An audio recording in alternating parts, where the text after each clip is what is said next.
Stays crunchy and milk.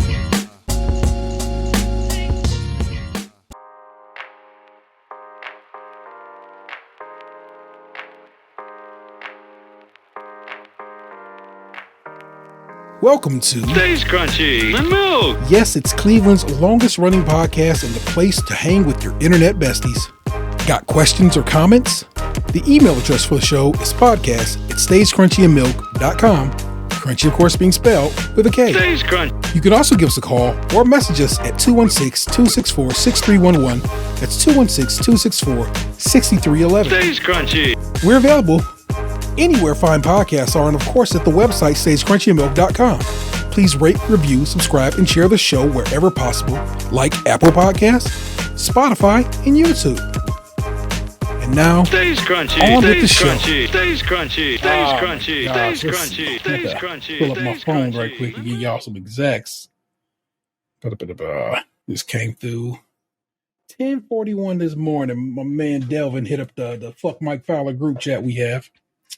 Mind you, Mike Fowler's a part of it, so worry not. We're not actually dissing Mike Fowler. It's what we call it, all our various group chats, Fuck Mike Fowler.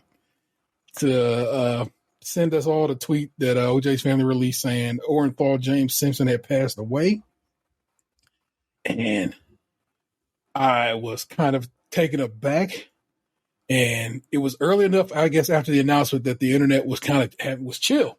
I was like, hey, look at this. The internet's being chill. And that lasted about 5 minutes, probably, before the internet was just like, nah, son, I don't fuck with that motherfucker. And it's people I fuck with talking greasy about OJ. It's people I don't fuck with talking greasy about OJ. Those are easy. Those are like unfollow. You know what I'm saying? But then it's like people I fuck with. I'm like, really? You? And then I start saying mean shit in my head about them, and I'm like, stop that. That's okay. They don't want to fuck with OJ. Don't let them fuck with OJ. It's okay. That's on them. But just like when Herman Cain passed away, I get it. We supposed to not like these people, but sometimes these people are just people, and I don't believe in a hell. So I'm not on that bullshit. Everybody is like, OJ going to hell, because hell don't exist, and he's not going there. He just died. That's it. Simple as that. But man, let's talk about Orenthal James Simpson. As I look at it, only a few days younger than my mama. They're born the same year and a few days apart. That's crazy. And he's a Bay Area cat, man. And I was reading somebody's tweet about that today, and the homie Winter Mitchell was talking about how her people knew OJ's people. Like, they came up together, and he said, and she described him as, I'm going to actually tell you what she described my man as, because I kind of fuck with the way she described him. And also what her grandma said about him, which is even more, it's just like, that's wild. Here you go. Actually, she's the first tweet I have put up here. That's lightweight crazy. All right, let me scroll down a little bit. My mom and dad knew OJ. He grew up in the projects with my mom, dated my aunt, married their second cousin, his first wife. His mom lived down the street from my grandmother, played touch football with my dad.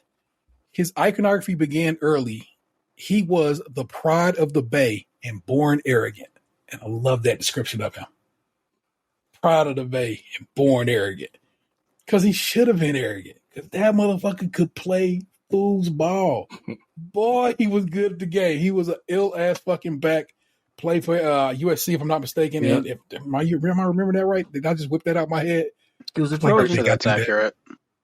Yeah. And that's where he played his college ball, and he played professional ball he won the Heisman, which was a part of whatever. Don't get me started. He won the Heisman in 1968. And then he joined the Buffalo Bills. And it says here in his biography that he joined the Buffalo Bills pro team, but didn't excel until the offense was tailored to showcase his running. Nicknamed the Juice. Simpson topped 1,000 rushing yards over 5 consecutive seasons, 72 to 76, and led the NFL in that category 4 times. In 73, he became the first NFL player to rush for more than 2,000 yards in a single season. The running back also established league records since broken with his 23 touchdowns in 75, 273 rushing yards against the Detroit Lions on Thanksgiving Day in 1976. He played for the Bills for one more season before being traded to the 49ers. I mean, he was a Bay Area dude, so he probably wanted to kind of wrap it up at home. And he closed out his football career and playing for his hometown team, 78 and 79. And like, he went to the Hall of Fame, College Football Hall of Fame in 83, the Pro Football Hall of Fame in 85. And I remember OJ as a hilarious ass actor from the Naked Gun movies. Yeah. Playing Norbit. He's like, was such a. Was it Nor? I thought it was Norville. Norville? Either way. Yeah, Norville was the Eddie Murphy movie. Oh, you're right. Norville. He was the officer Norville. And he had such a deadpan comedy timing. There's like, it's ill how funny he was. You know what I'm saying? Yeah. And it was always wild to be like, and then of course you see the Juice running in Hertz commercials. You know what I'm saying? I'm old enough to remember them shits. Y'all probably may not be, but yeah, man, OJ was a hero to black people. And didn't he also do the isotoner glove ads or something? Did he do those before he got got with isotoner gloves? Because that is hilarious. I really don't know, but yeah, I don't. That would be spot on. Oh, now here's a fun one. After retiring from professional football in 1979, Simpson moved on to a profitable career as a sportscaster and actor. He dabbled in acting while he was still an active athlete, notably playing a man framed for murder by police in 1974 movie The Klansman. I'm just saying. Just saying. That's wild, right? Yeah. Simpson later appeared on The Naked Gun and its sequels, playing a dim-witted assistant detective alongside actors Leslie Nielsen and Priscilla Presley. The former athlete regularly appeared on TV commercials for the Hertz Rental Car Company, where he was seen leaping over luggage and other obstacles in an effort to catch a flight, which is what I was just telling you about. So that's crazy. Twice married, got 5 kids. Arnell, Jason, maybe 6, depending on the conspiracy theories you subscribe to. Sydney and Justin. So what's the fifth kid? That's 4. They had 3 children together: Arnell, Jason, and Aaron. Their daughter Aaron was born in 1977, but died a month before her 2nd birthday when she drowned in the family swimming pool. Yeah, and that's what pretty much led to the divorce of his and the demise of his first marriage. He couldn't get over that. Oh yeah, so they were probably both fucked up off of that. Wow, that's crazy. And of course, he had 2 kids with Nicole Brown Simpson. No disrespect. Rest in peace to her and the other victim of the crime. Like, I know a lot of people are like focusing on the fact that even if he didn't do it, he probably had something to do with it or whatever have you. Yeah. I firmly believe that Jason did that shit. Like, it's I'm not saying yep, that's true, or nah, not possible. I'm saying nope, that's not. It's not even what I even want to put my energy toward, and it's not me disrespecting Nicole Brown Simpson or Ron Goldman. God, may they souls rest easy. Whatever. I'm just telling you about the juice, man. That's all I'm talking about, man. And I would like to. You can't not say nothing about the crime he was accused of.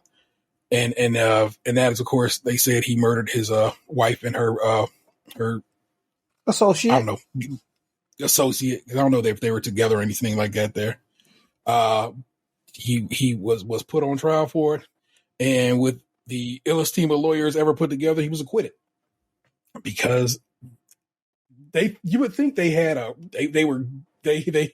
the way they prosecuted that case, you think they thought they had this shit sewed up, and they didn't prove their point, and they didn't do it in a trial. But a jury of his peers said no, and he was acquitted, and that's it for me. It was always it for me. That's where it was wrapped up for me, and I was like, all right.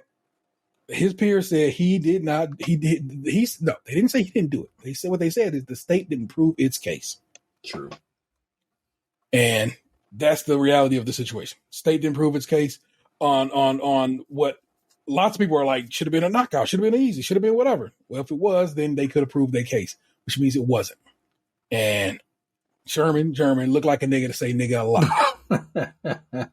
So that's the reality of that situation.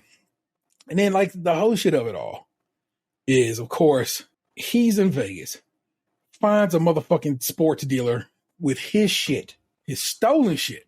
I want to point that out to you. This is not stuff that this person had purchased legally or gotten whatever. It was shit that was stolen from OJ.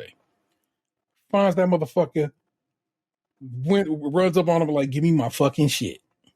And of course, they like, we didn't get this motherfucker for murder, but I'm gonna throw the goddamn book at him and make sure he do all them years for robbery. And it's not even that. Robbery in any other situation, he probably would have did 2.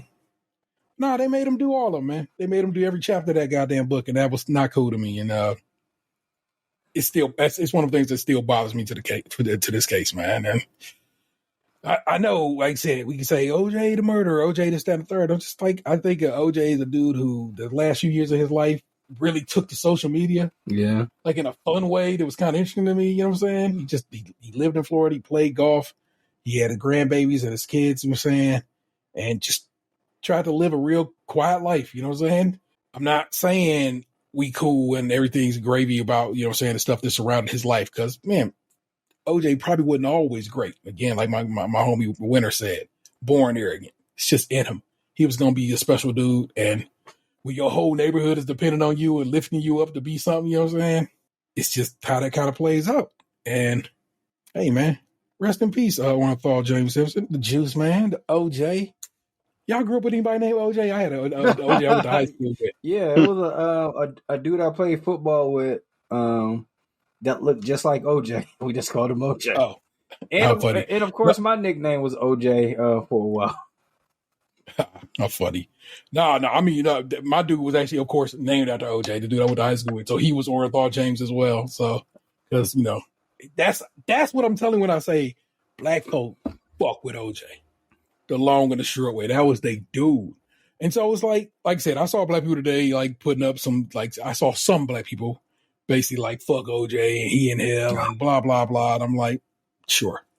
I know, like, a couple years ago, like, the Jay-Z song about OJ, a lot of people want to reference that, but, like, in a lot of ways, I feel like misunderstood might be the wrong word, but, like, OJ tasted the Kool-Aid that everybody was giving him. Yeah. And after the case, like, he reached out to the black community more, but at that time it was kind of like it's too late, bro, for some people. Yeah. So, and at the same time, it was like he thought that things were just going to be back to normal, and he had to kind of be like, fall back from everybody.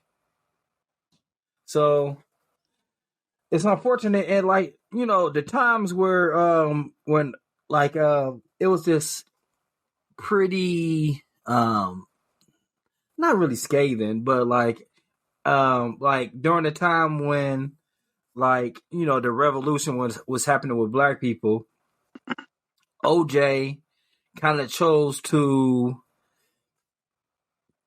really just be like, I'm just a person.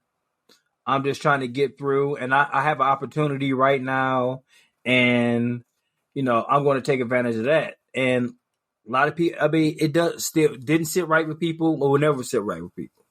I mean, but the thing with that is, a lot of black athletes, black actors, so forth and so on, was on that same page. Yeah, they didn't want to fuck up their money. Michael Jordan, what did Michael Jordan say? You know what I'm saying? White folk buy Jordans too, or whatever. Yeah. Tennis shoes too, or whatever the fuck I think he said. it was Republicans buy sneakers too. Yeah, so it's like I said, OJ wasn't the first, and OJ won't be the last. Yeah. That was just like, man, I kind of got to just chill and get this money while I can, because I got a family. You know what I'm saying? And I want them taken care of and so forth. And so it's like I wish everybody could be Colin Kaepernick. I wish everybody could just put their whole life on the line and say, fuck it. Yeah, that's the thing, though. Like, everybody want to be like say, oh, they want everybody to be Colin Kaepernick, but look where he is. He had to sue, and then like he can't even be like, oh man, this is what I got for my people. His world is even calm now. Not saying much, not doing much. He doesn't really have a platform to stand on. So people are damned if they do, damned if they don't. Really, like, I don't know, man. It's such a OJ was such a polarizing figure for so many different reasons, and the fact of the matter is, he's not here anymore, and like his kids gonna miss him, and I mean that's who my heart goes out to. His family that won't be able to hear that voice anymore, because as a person who lost somebody, that's the first thing you start to forget is how they sound. Yeah. It is, and maybe that's what it is. Maybe I just I have a little smidge of empathy for anybody who has lost somebody. Yeah, which is why I'm like I said, I'm not knocking, the Browns, the Goldmans, anybody who is feeling some kind of way positive about OJ passing. Because if it's making their soul feel better, cool. I'm not knocking you for it, but I'm not condemning this man to hell because one, it doesn't exist. But also, I just like you said again, even if you do believe it exists, then you're supposed to believe in forgiveness. Yeah, it's supposed to come with that belief system that you have, and so you also would therefore probably believe that OJ could be forgiven for his wrongs. And you can't be a convenient Christian about it. Like it's either you're gonna stick by it or not. And I mean, and I like T said, he doesn't want to talk about it too much. And it's either you believe in the court system or you don't. Because they believe in it every other damn time. Yeah. Anytime a cop get away with literal murder, it's like, well, I mean, the justice system, did what it did, and we're all good with that shit. Well, the justice system did what it did with OJ, and he was acquitted by a jury of his peers and a hell of a legal team. So there you go. That's just what it is sometimes. And every joke I see about Khloe Kardashian is so whack, and at this point, so lame. And I have to wonder, just like, baby, I get it. It's jokes. We're supposed to kind of chuckle. It's jokes, but it's just like, Jesus Christ. Make better jokes. I mean, honestly, I do believe the conspiracy theory about Jason, but I don't believe the one about OJ, because if you look at that hairdresser that she admitted, I think still might be her hairdresser to this day. Oh my God. I never seen two people with the same fucked up looking nose in my life. Like that same nose. Hey, it is what it is. You know what I'm saying? Who said? I'll end up Davin Magwood is one of the black people was talking kind of shitty about OJ early in this, but then he had one that really made me chuckle, and that's because what's her name? Caitlyn Jenner posted. Oh yeah, I seen that. Good riddance, OJ Simpson, and then Davin responded, "It's always something with athletes, always wanting to be in a competition. Just because he killed one more person than you." Because, Caitlyn Jenner has killed somebody too. So, again, what is it? Is it Uchiwali or what, Mike? Is it like is there forgiveness to be had here or whatever? But I said over and over again, I'm just saying. My condolences to his family, his friends, people who love him, people who fuck with him the long and the short way. It is sad that your people is gone. And I know it kind of sucks to probably just be sitting there hearing everybody. Well, I mean, like I said, I've seen some well-written thing. Of course, I'm saying always going to mention this trial because, I mean, come on, bro, it was the thing, the trial of the century.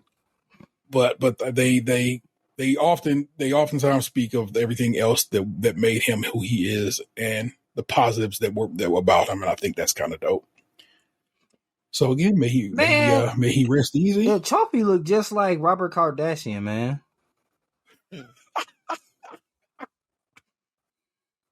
Not just like it, Oh, that's funny. That's crazy. but pretty similar. Well, as I was saying, man, it may he rest easy. May his family be okay. And again, if you got some kind of relief from this, it made you feel better. Fine, that's cool. May you not have that happen with somebody in your family, where somebody's like making jokes about them dying when they go on, because that would really suck, wouldn't it? Yeah. Let me get some flows going on here, which of course has an OJ bar in it because it had to. So let's go. Let your hair down, baby. I just hit a score. Pick any place on the planet. Pick a shore.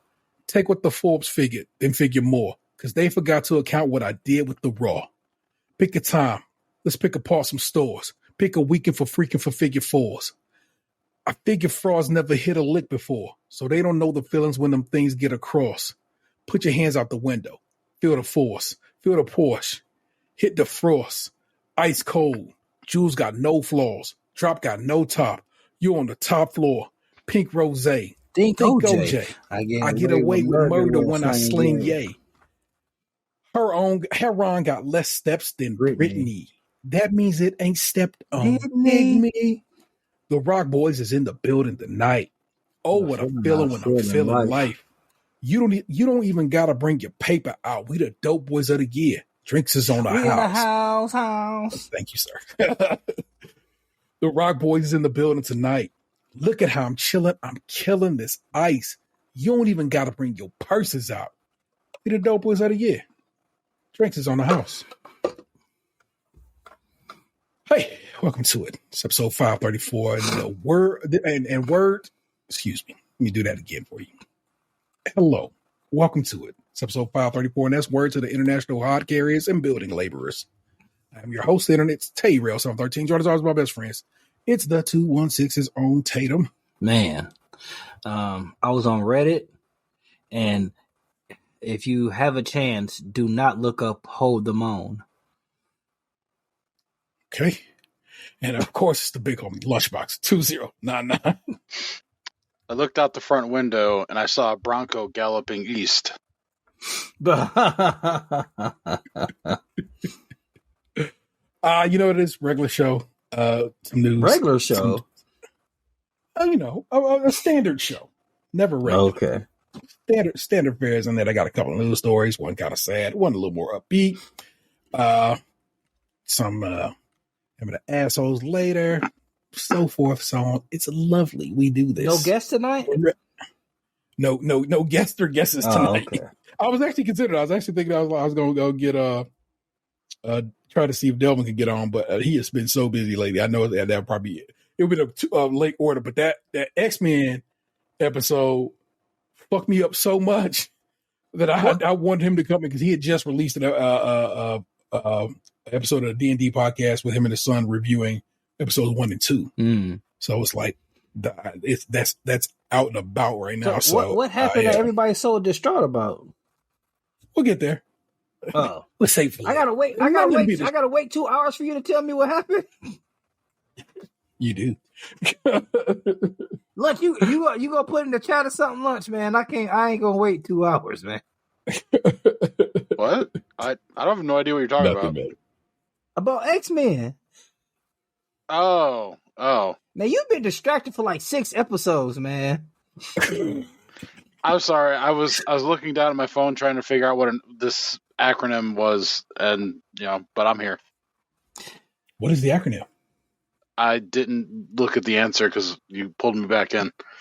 Well, no, the letters. I'd like to know what the letters are. I'm pretty sure it's offensive because it's a picture of what's that lady? The New York politician lady.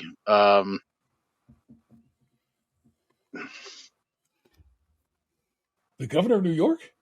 Her. Oh no, AOC. Yeah, her. So I'm pretty sure it's offensive. Oh, probably Rican. It's like Rican, right? It's got to be. Rican not like the fuck? Yeah, she Puerto Rican. God comments aren't providing any help, if I'm being honest. I'm gonna go with that. Probably just means Regan, and I don't My- know if that's real. That wasn't my guess, but we'll go with that. It's a better one than what it could be. She do. Actually, you know what? I put the link in this from Scene, but I see that's my homegirl Megan Henry over at the Ohio Capitol Journal. So let's jump over to her link. You know, we put some respect on the Ohio Capitol Journal's name around here. Megan Henry again on the byline. This one personal, so you know what I'm saying? You know I got to talk about it. Transgender student bathroom ban bill passes out of the Ohio Higher Education Committee because they just keep saying I'm gonna fuck with trans people. And I know what it is. It's done with not because they truly believe they're trying to be helpful or taking care of people. This is one of the things where they want to make you constantly outraged and upset because that way you're probably not focused. But we remain focused in this house. Ohio, House Bill 183 will require Ohio K through 12 schools and colleges to mandate their students could only use bathrooms or locker rooms that match their sex assigned at birth. A bill that would ban transgender students from using the bathroom and a locker room that matches up with their gender identity passed out of the Ohio Higher Education Committee Wednesday by a 10-5 party line vote. State Reps Beth Lear, Republican Galena, Adam Byrd, Republican New Richmond, introduced House Bill 183, which would require Ohio K through 12 and colleges to mandate that students would only use the bathroom or locker room that matches their sex assigned at birth. It would also prohibit schools from allowing students to share overnight accommodations with the opposite sex. House Bill 183 now awaits further consideration in the House, which is next scheduled to be in session on April 24th. Parents, grandparents, and school superintendents asked Byrd for this bill, he said. They did not. Well, you know, grandparents probably. And maybe just the right superintendent, but still. The American Medical Association officially opposes policies preventing transgender individuals from accessing basic human services in public facilities consistent with gender identity. House Bill 183 would not prohibit schools from having single occupancy facilities, and it would not apply to someone helping a person with a disability or a child younger than 10 being assisted by a parent, guardian, or family member. State Representative Gail Manning, Republican North Ridgeville, thought about bringing an amendment to the committee that would have carved colleges and universities out of the bill, but she decided against it. I'm hopeful we will continue to have these discussions on the removal of higher ed, she said. The reason being, we're talking about adults. Universities are similar to a city where the number of students and that they have frivolous lawsuits that will increase the cost of tuition eventually and the cost of our families. Manning voted in favor of the bill, even though she hopes the lawmakers can continue conversations to find a better solution. Byrd opposes taking the higher education component out of the bill. The reason I hope this is because we have college credit plus in Ohio, he said. Okay, that's what it says. We seventh graders go to college, kids in high school going to colleges, and in that college environment, we got to make sure they are protected. State Representative Joe Miller, Democrat of Amherst, vocalized his disdain for the bill after the committee voted. Here we go again. Taking away school districts and colleges' ability to and their leadership to make decisions that are best for providing safe, equitable access for all Ohio students. Miller said, I hope this doesn't see the floor and doesn't see the governor's desk. More than 100 people submitted opponent testimony on HB 183 and more than 30 people submitted proponent testimony. Do the math. People don't really fuck with this, but of course they're still going to try to pass it. We do love and care about all our kids, Byrd said when asked about all the backlash the bill has received. Me and my Republican colleagues have heard from constituents all across the state. You have not. They may not have been loud because they don't exist, so they can't be. They may not have been vocal. Again, they don't exist. You're telling me that right now. They may not have come with a sign to the Statehouse because they don't exist. All these fucking caveats. But we are here representing the vast majority of Ohioans who wants protection. Factually inaccurate. Transgender advocates hosted a press conference following the Higher Education Committee to voice their opposition to HB 183. Trans Ohio board member Carson Hartledge said HB 183 is harmful to all students, including cisgender students. Most trans, non-binary, and gender non-conforming students only begin using restrooms that align with their gender identities after they've experienced some sort of trauma when using the restroom that aligns with their sex assigned at birth, Hartledge said. 30% of LGBTQ plus students said they were prevented from using the bathroom that aligned with their gender, and 26% were stopped from using the locker room and assigned aligned with the gender, according to the Ohio 2021 State Snapshot by GLSEN, which examines the school's experience of LGBTQ middle and high school students. When looking specifically at transgender and non-binary students, 42% were prevented from using the bathroom that aligned with their gender, and 36% couldn't use the locker room that aligned with their gender, according to the Ohio GLSEN report. Ohio's first openly transgender public official and member of the Gahanna Jefferson Public School Board of Education, Dion Manley, shared his concerns. As a trans man, I find going into the men's restroom for 25 years without incident, Manley said, forgive me. I go visit the schools on a regular basis. So these legislators want me to go into a girls' room in the elementary school, middle school, and high school. Mallory Golsky, civic engagement and advocacy manager of Kaleidoscope Youth Center, said how Ohio was recently the center of history in a positive way with Monday's eclipse. That's a wild swing, but go ahead. See if you can bring it home for me. We here reflecting on how we're at the epicenter of another piece of history, she said, and unfortunately we're at the wrong place at the wrong time. Unlike the fleeting blackout of the total solar eclipse, the history I'm talking about here is the Statehouse leaving transgender youth in the dark. I'm gonna let you get off on that one, but that wasn't a very good. That wasn't a simile at all. I don't think you brought that home. Jean Ogden's daughter would definitely be directly impacted by the bill. Her daughter's college classrooms building does not have a single-use restroom in the building, forcing her daughter to go across the street to use the restroom. These kids are getting bullied, and yes, their mental health is suffering, said Ogden.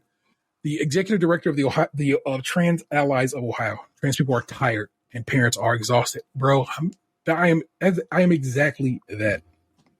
Because I can pick up my phone and go look in my kids' text messages. Let me just scroll back a few days.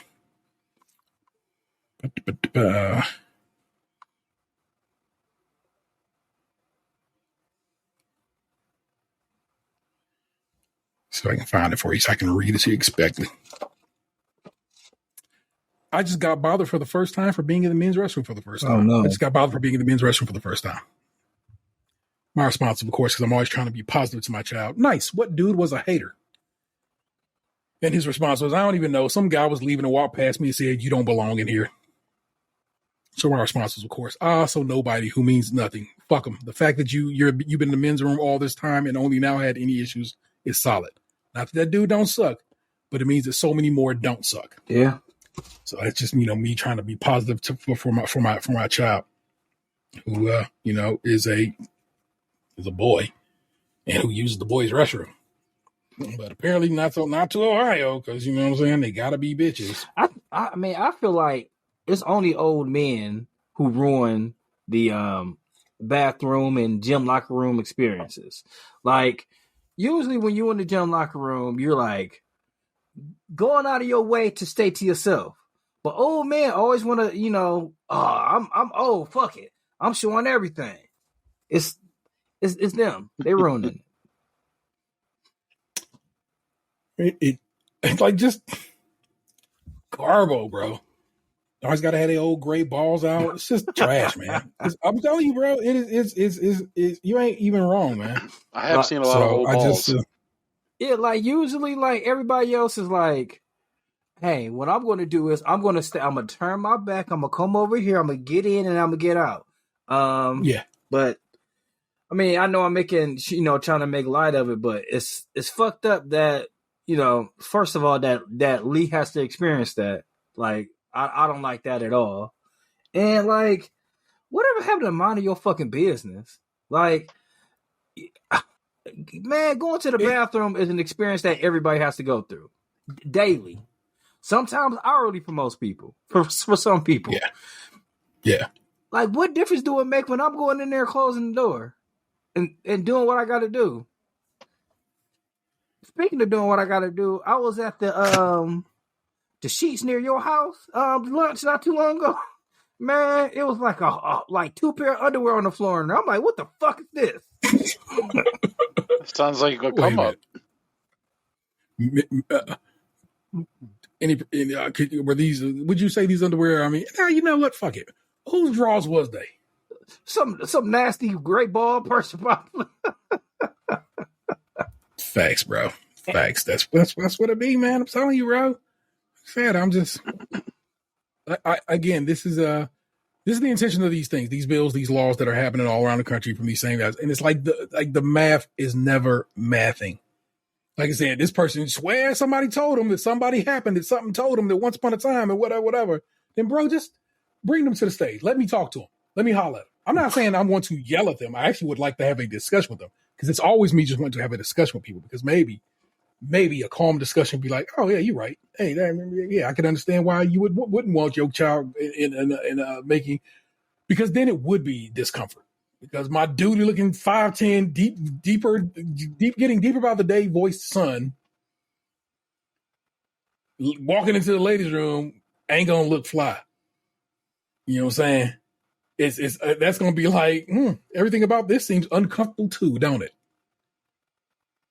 And also, not nobody. I'm sure somebody really gets their kicks off of bathrooms. But I feel like the vast majority of us is not trying to go see anybody's shit. Yes. The only time things go down is in big lot bathrooms. Other than that, everything else is just business.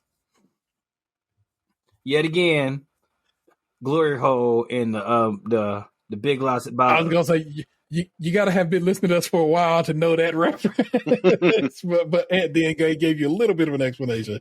But he been around for a while, you know that. I think it go down in all big lots. I've been meaning to tell y'all about this.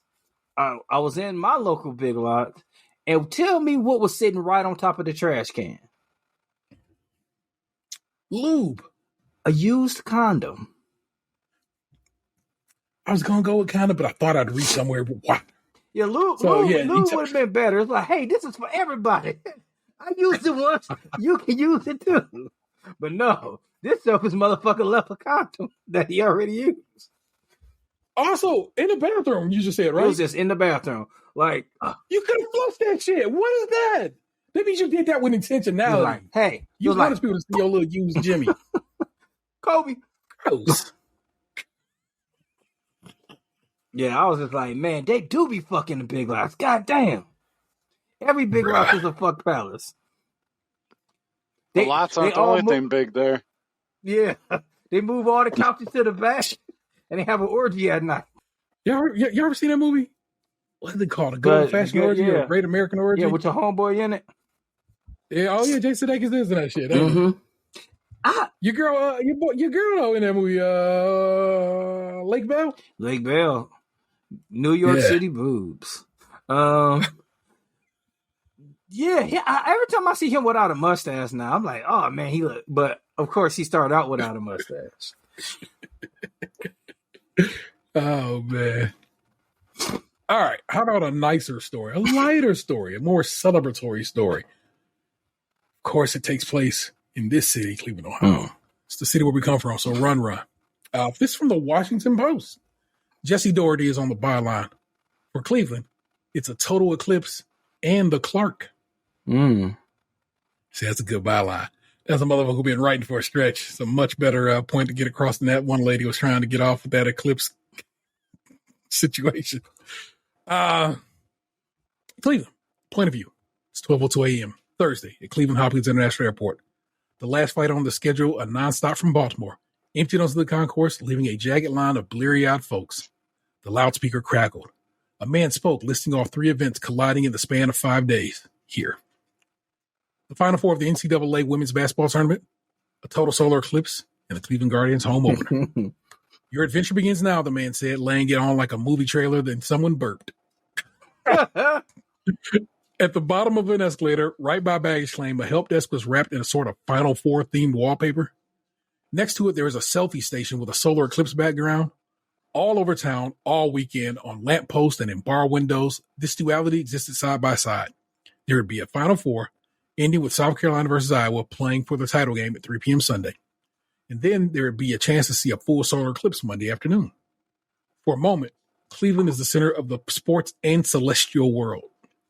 The next time Cleveland will be in the path of totality, 2444, said Emily Lauer, Vice President of Communications for tourism group Destination Cleveland. So for a Clevelander, For anyone remotely close, this is truly a once-in-a-lifetime event coupled with the Final Four. I know I don't plan to be here when the full eclipse happens again. When Destination Cleveland won the bidding for this Final Four in 2018, it knew Cleveland would be in the path of totality for a solar eclipse on April 8th, 2024. What it didn't know, though, was how the women's game would surge in popularity, led by the full-on explosion of Iowa's Caitlin Clark.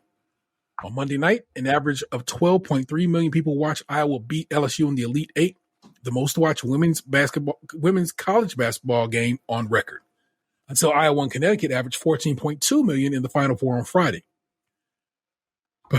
Hours before that game tipped off at Rocket Mortgage Fieldhouse, yellow and black were the most popular colors in the arena. Many of the shirts had Clark's name and number 22 on the back in a 71-69 win over Connecticut. She finished with 21 points, 9 rebounds, and 7 assists. Across 4 days, Destination Cleveland estimates 20,000 to 30,000 people will visit for the Final Four. For the Eclipse, it projects 200,000 overnight and day visitors, though that's a very loose number. It's much easier to forecast crowds for ticketed events. Weather will be a big factor, too, especially in determining how many locals trek into downtown. Still, hotels have been fully booked for 6 months, and even ones well outside the city. Prices for rooms and flights have skyrocketed in recent weeks. Some Cleveland residents have cashed in by putting their homes on Airbnb. The Guardian's Monday opener was pushed back an hour to avoid a delay due to the sun disappearing behind the moon. School is canceled in Cuyahoga County to keep kids from staring at the eclipse without proper glasses. I don't know if that matches, sir, because if they were in school, couldn't we make sure they had proper glasses? Whatever. It's going to be nuts, said a waiter at Cordelia, a restaurant near the basketball arena. I've heard there are going to be a bunch of eclipse cults. Cults! Nashville was in the path of totality in 2017, so we called up city officials and asked, how'd it go? Said Scott Vollmer, Vice President of Education and Exhibits at Cleveland's Great Lakes Science Center. They're like, oh my God, our population doubled, as do most cities when you're in the path of totality. That was a good barometer for us to plan with. What happens that when twice the amount of people you're used to show up? While Vollmer was discussing the eclipse Friday, a phone rang in the Science Center's lobby. Vollmer grabbed his pocket before realizing it wasn't his. On a screen hanging from his ceiling, a timer counted down to when Cleveland would be in the path of totality, right around 3:10 p.m. Monday. It started a year ago at the center's kickoff event, and Friday it showed 72 hours remaining. But Vollmer's timer was set to Saturday, when the Science Center's 3-day festival would begin on the front lawn. When Cleveland officials started hatching eclipse plans, Vollmer said his colleagues raised their hands, saying they would handle the main event. They share the space with the NASA Glenn Visitor Center, NASA's only research center in the path of totality. And even if it's a bit cloudy Monday, the sky view is typically clearer from the North Coast Harbor on Lake Erie, where the Science Center is located. Vollmer joined the Science Center a few months after the partial eclipse in 2017, after he heard from Destination Cleveland. What he heard, from Destination Cleveland, from his new office buddies, was the city was completely unprepared. It underestimated the number of visitors. They weren't enough eclipse glasses. Now, Friday's setup includes dozens of people erecting tables, tents, and 3 different stages. The main stage in the middle of the Science Center's lawn will be the prime location for NASA's worldwide broadcast. We had to get our act together, especially when you add in the Final Four, Vollmer said. My understanding is that people are coming from very far. I heard Australia. For Iowa and South Carolina, the eclipse is not an additional award for making it this far. Both teams will fly home before it happens. When asked who may be bummed about that, Kylie Feuerback, a junior guard for Iowa, immediately pointed at Addison O'Grady a few lockers down.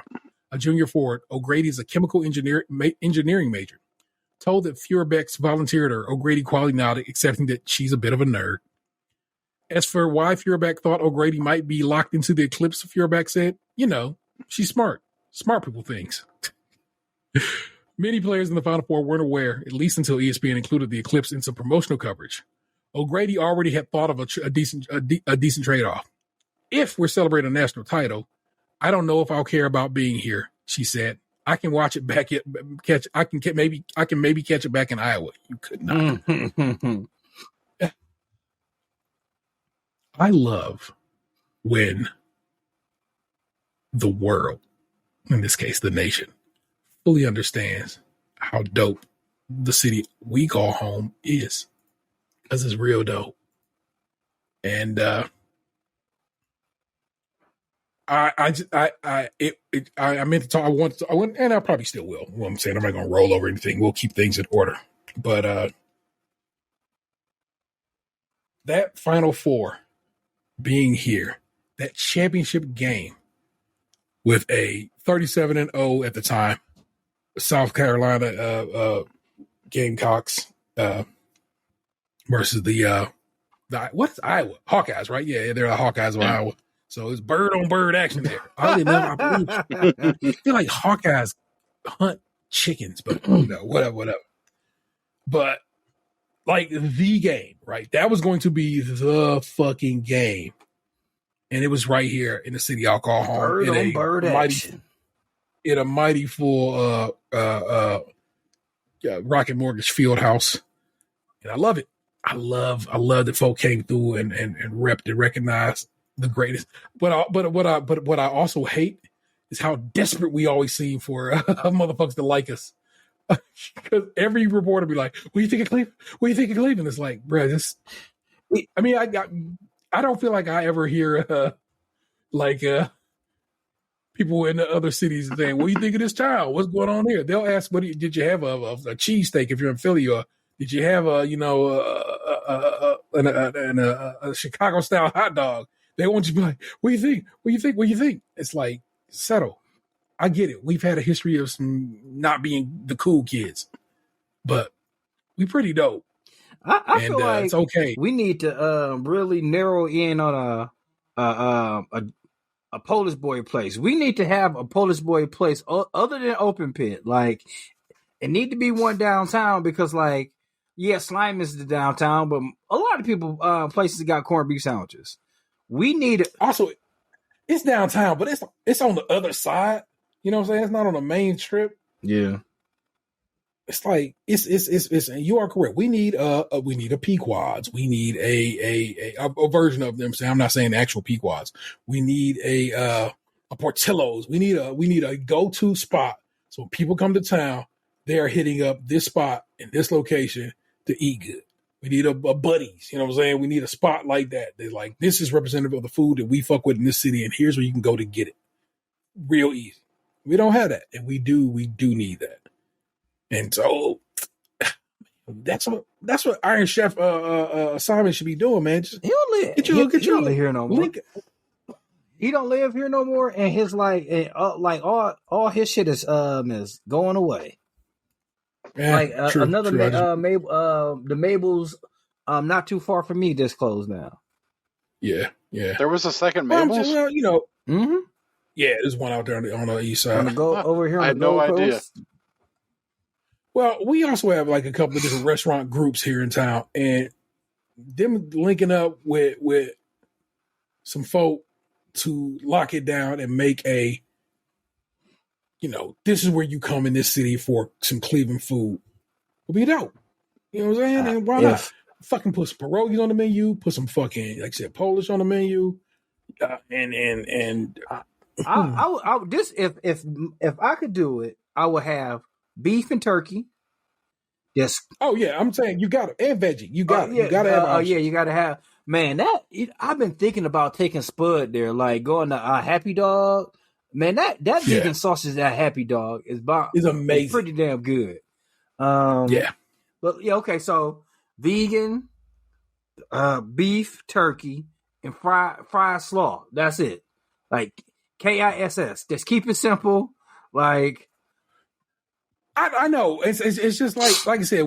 I'm saying we went to Portillo's. You saw what was on the menu. You know what I'm saying? It's like it's a wide menu. You know what I'm saying? It's got like the cake shake. Everybody knows about it. It's got the cake itself, which is pretty damn good. It's got the beef. It's got the hot dog. You know what I'm saying? So why not have like just a little extra? Like I said, pierogi. We do pierogi in this town. We do it fucking well. Polish. We do them in this town fucking well. You know what I'm saying? And so why not? And the corned beef. You know what I'm saying? That way we got a sandwich lockdown. You know what I'm saying? Proper, you know what I'm saying? We'll say a proper Cleveland style corned beef sandwich, bro. And I think we could get a spot popping that's the go-to that maybe has that could develop a recognizable name. Hey man, sky's the limit. So that is the news of the week. It is time. As I always say, a little give and go. Throwing it down court. It's a sick ass bounce pass between my legs. It's my man Ant. First up, as always, is Tatum. It's a good word, sir. Man, it's been a pretty interesting week or so. First off, like the day after we recorded, my kids got a pet, but not at my residence. Even not at Casa La Salle, not here. So my mom, first of all, I've been saying for a long time, man, long as I'm wiping butts, y'all not getting a pet. Like every once in a while, I get called up to the majors and I still gotta wipe some ass. So I'm not no pet. But so my mom been telling me for a while. She's like, "Hey, I'm gonna get Anthony a fish." I'm like, "Okay." Like we grew up having fish. Like I just remember hours just sitting on the couch looking at the fish tank. I love having a fish tank in the house. It's cool. You get attached. It's like mesmerizing. It's real dope shit. But unfortunately, like my plate here is fucking full. It's only get fuller with homework and making 3 different meals almost every night. It's a fucking load. So anyway, my mom was like, "Hey man, I'm buying one of your kids a fish. You cool with that?" I'm like, yeah. So then my mother talked to my son about it. He was like, "Hey man, my dad said we can't have no pets. Can we keep it at your house?" And my mother was like, "That's fine." And then my mother talked to me again, like, "You said they can't have no pets." And I'm like, "Yes, ma. But like we could handle a fish." My mother's like, "But Anthony said he wanted to keep it here." So they went over there and they were fucking jazzed about it. Like, okay, let me see if I can get this right. It's 4 fish. Camo Jr., Bobby, and Junior. Those are the name of the fish. Let me break that down to you again. Camo Jr., Bobby, and then just Junior. I don't know why they named it that, but that is the name of the fish. it's word to Bobby and the homeboy Junior. So, like, I go there and my mom like, "Hey guys, be careful, don't feed it too much, and you only tap the tank when you gonna feed them." So they tapping the fuck out of the tank. And then, Emery pitch off a little piece. Anthony, it's like any greedy kid, like, here, be free. It's like fucking a whole fish tank full of like fish flakes just rolling through. I'm like, oh man. But then I left, and they seemed to be having a great time. They were looking forward to going over grandma's house again to be with their fish, which is cool. But when I don't have children, that means I usually just do some stuff with my partner. We went to the movies, went out to dinner.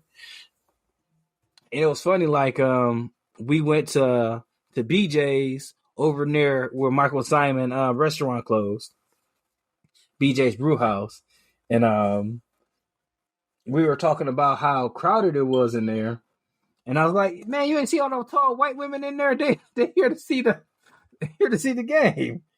My partner was like, "Oh yeah, there was a bunch of tall women in there."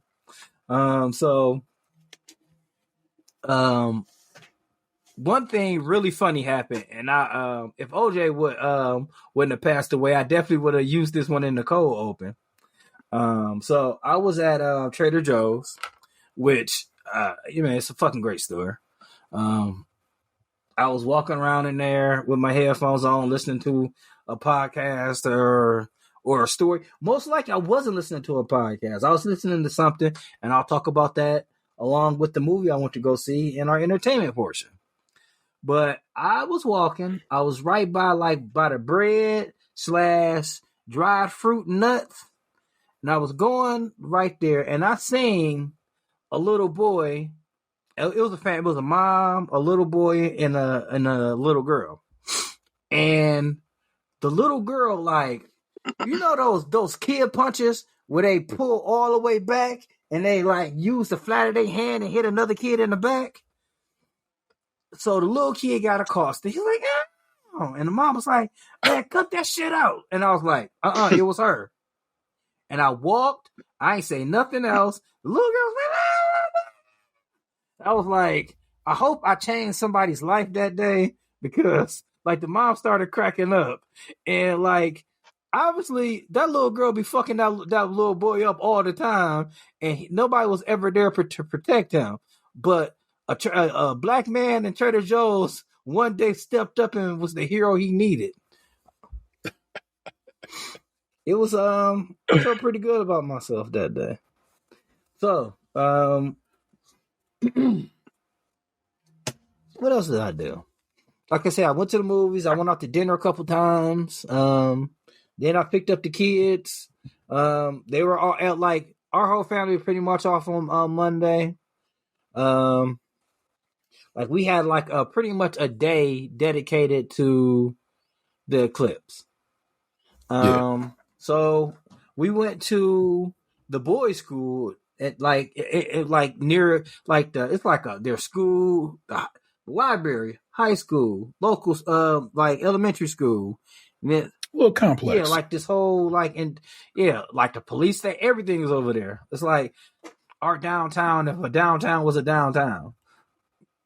And so like we went there, and they had like hot dogs and balloons and face painting and line dancing.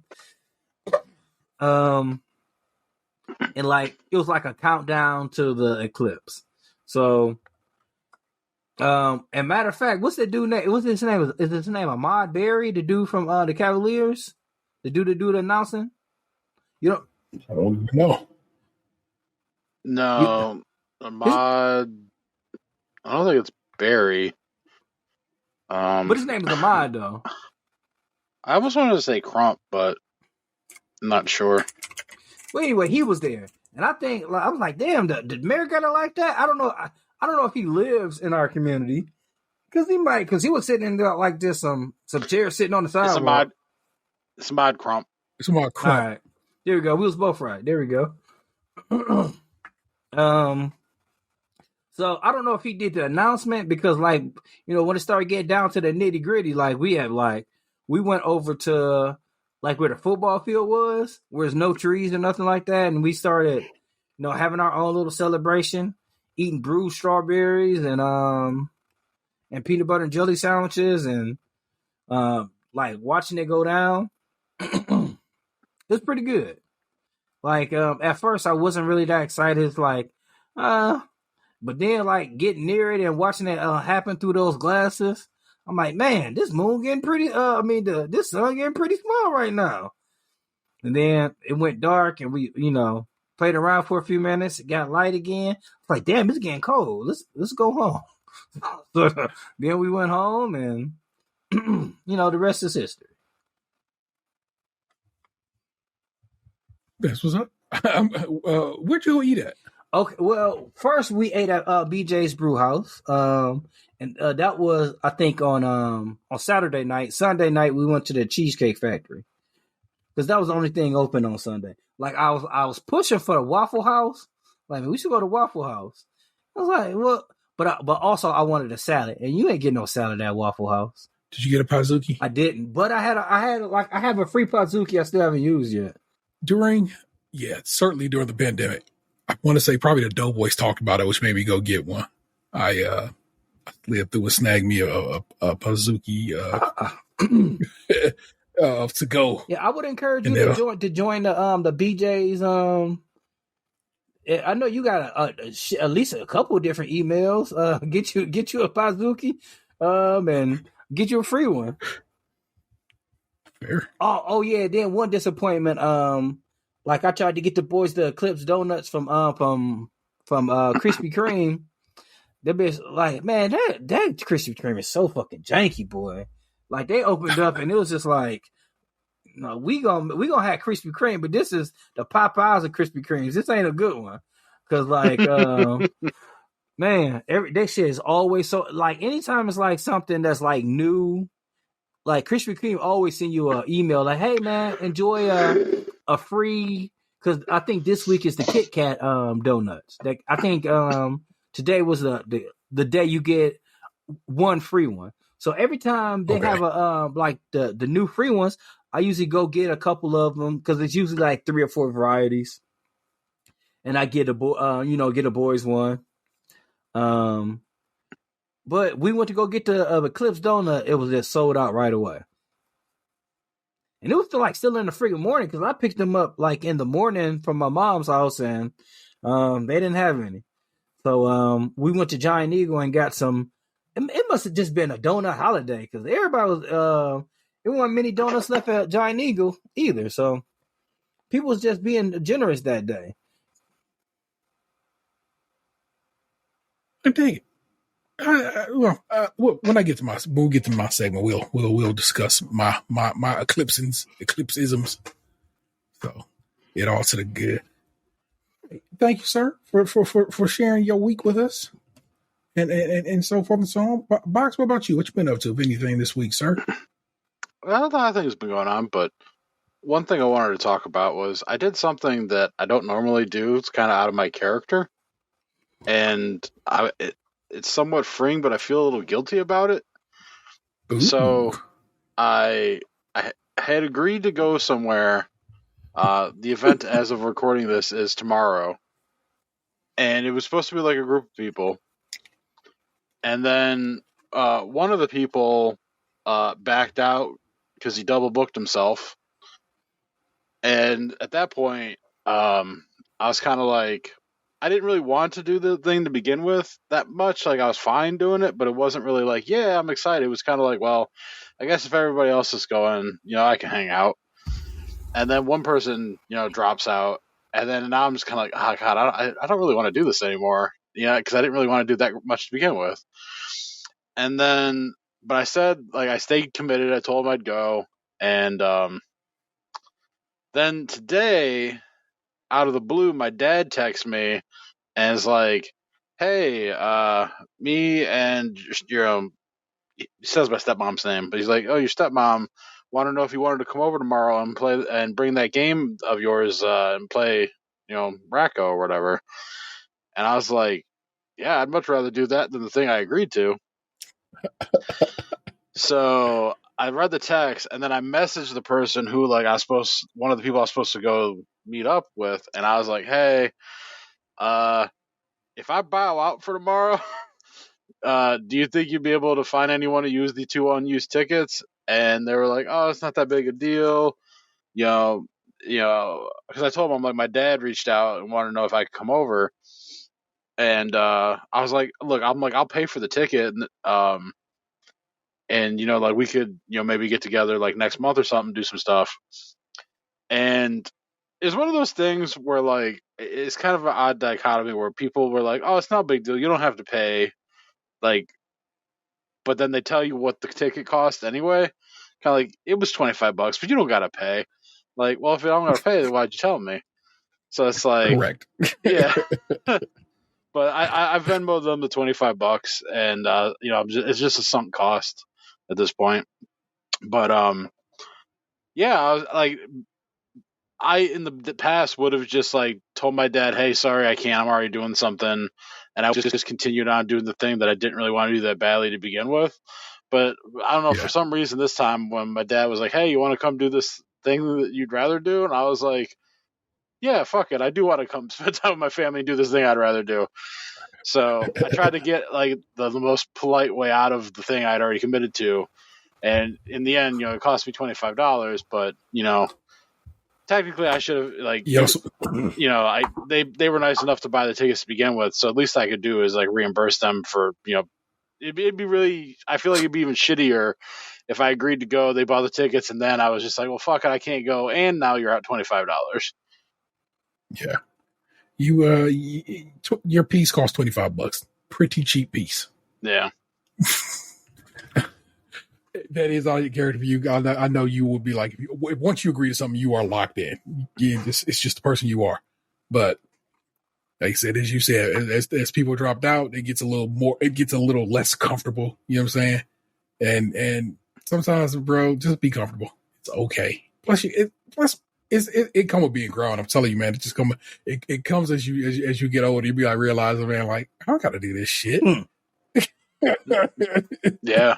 And it's no disrespect to the person you was kicking it with, but still.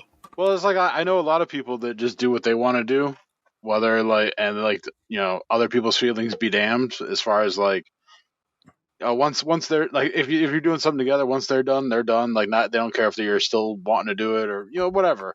So it's like every now and again, I feel like maybe I should learn to be a little more selfish when it comes to that stuff.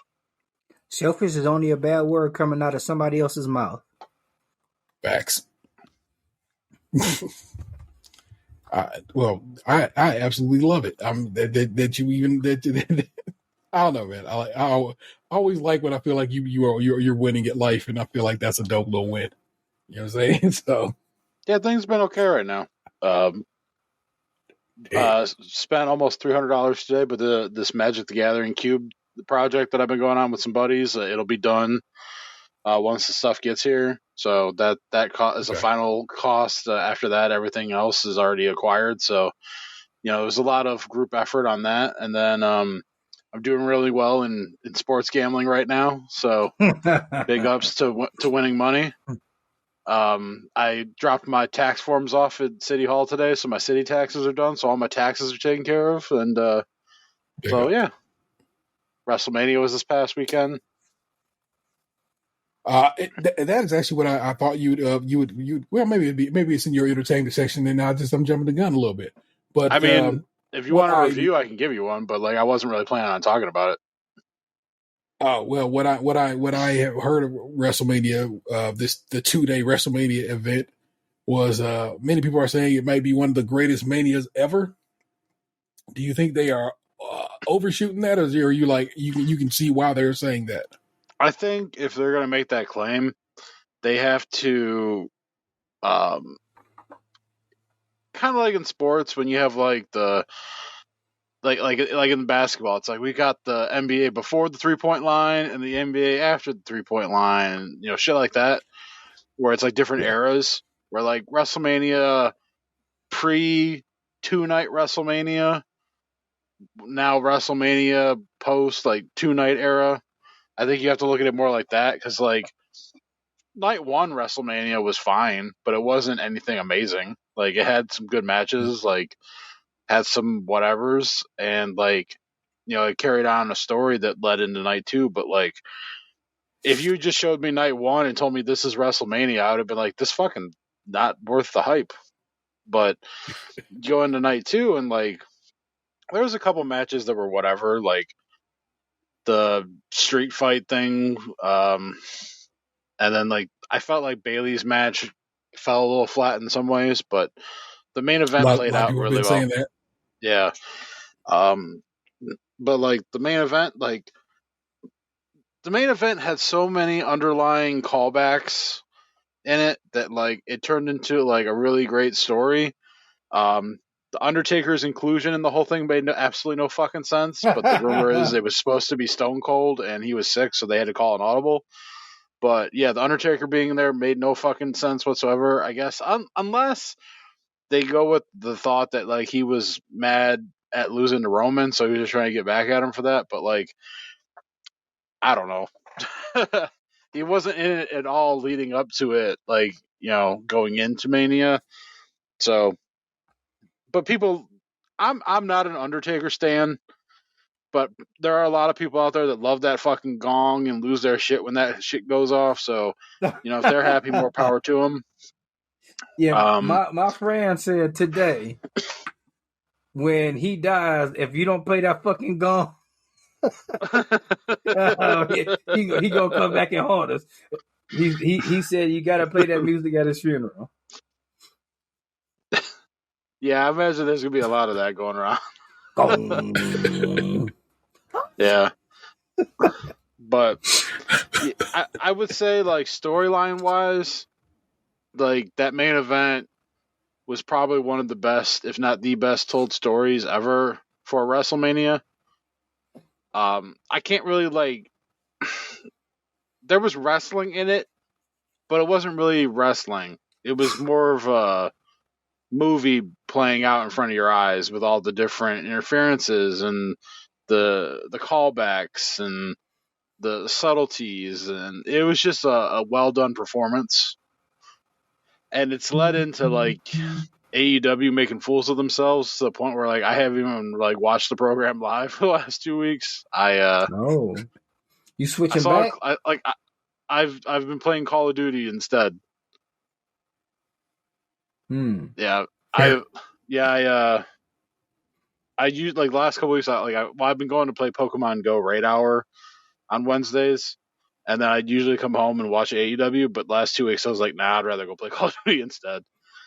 Another one of those, like I usually just keep doing what I'm doing, or like keep doing what I don't want to do just because I've been doing it or whatever.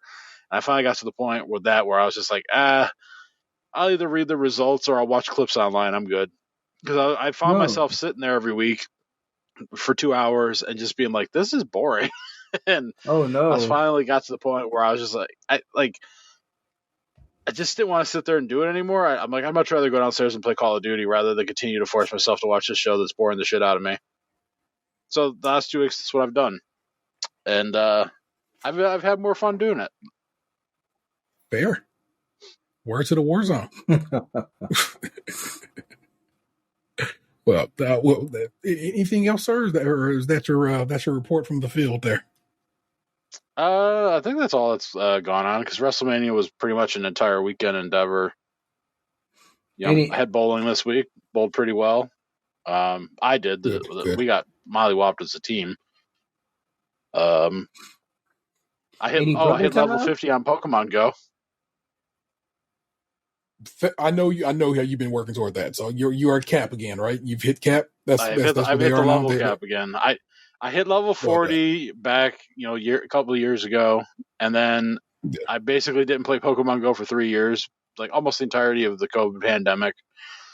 And then last June, my mom got me back into it. So since last June, I went from level 40 to level 50. So about, we'll call it 10 months. No. Oh, yeah, it was about 10 months, because I started at the beginning of June. So it's 7 months of last year, and then basically 3 months of this year, because we're at the beginning of April. Fuck with it. Absolutely love it. I saw an ad today that said, there's some crazy shit coming to Pokemon Go. I'm like, is there some crazy shit coming to Pokemon Go, or y'all just whatever? I am amused that this month's Community Day, which most people were like, that's dumb, until they started putting names together, and they're like, wait a minute. It's Pokemon number 69 on 420. Oh. And I'm like, oh, you're funny as fuck, you guys. You sons of bitches. You did it. You did it. So Bellsprout is our Community Day this month, which seems I guess, I mean, a sweet, shiny Weeping Bell would be kind of kick-ass, but other than that. What's the one that's, is the Muck come backwards? Wouldn't that be for 6 and us be for 69? Yeah. I know. But when you see what Weeping Bell evolves into, I mean, what Bellsprout evolves into, it evolves into a plant that's got some DSLs. Oh, okay. Yeah, it's a wild one, but so yeah, somebody pointed out on the internet the other day, and I was like, oh, that's good eating. So Pokemon number 69 on 420 is our Community Day. Oh, look at that, man. That looked like a. Could you imagine putting that fleshlight on your Willy? I was just about to say, it looks like a sex doll's mouth. No, that thing has eyes. Everything about that seems uncomfortable. It's like, no, thank you. Close your eyes. Daddy's coming. Like that looking at me. Yeah, when I hit level 50 the other day, my buddy asked me, he's like, "Oh, are you still gonna play or are you done now?" And I'm like, "Yeah, I'm still gonna play. I'm like, I still want to, catch shit. Still want to hunt Catch them shinies. all. I'm like, still want to Yeah. raid. Like, I'm like, I just don't like. I don't have the need to feel like I got to do every little thing at like the optimal efficiency anymore. Like, if we go out, Yeah. I'm like, if a new Pokemon drops and we only go out for raid hour, I'm like, that's fine. Like, if I don't do any extra raids throughout the week and shit, I'm like, that's cool. Like, as long as I get some and I get an opportunity to maybe try and get a shiny, that's fine. But like, I don't feel like I got to grind out XP anymore. Like, I don't feel like I got to fucking send every gift and you know feed every berry. Like, I don't got to do all that shit no more. Like, they're gonna raise the level cap again at some point here. Like, it's inevitable. But for the moment, I can breathe and just fucking feel accomplished in what I did. At some point, I really should just settle in, lock in, and do that catch 200 Pokemon in a single day so I can just get that ticked off. Because Dude, if you it's have just a fucking thing. go, you have I know like you don't play like I do, so you wouldn't Yeah, I still necessarily got. I need. got. I got to go in the drawer still. The OG one, Yeah, the So, OG one, like the new one's nice because it auto throws. So like it'd be throwing this shit when I'm sick. driving and shit, or just walking Oh, around. nice. Yeah, so yeah, like I don't know, like you don't play all like I do, so maybe you wouldn't want to invest the $60, but the thing is, it's changed my fucking Pokemon going drastically. Like I've caught like almost 60,000 Pokemon since last August, and that's because of that Wow. thing, like throwing for me when I'm not like hands off experience. Just catch them all, baby. Fuck with it. I actually do. I don't. I do my dailies. I get my spins. I hatch my eggs. I try to be okay about gifts. I don't think I got a gift waiting from you. If I do, I'm sorry. So, I just enjoy it.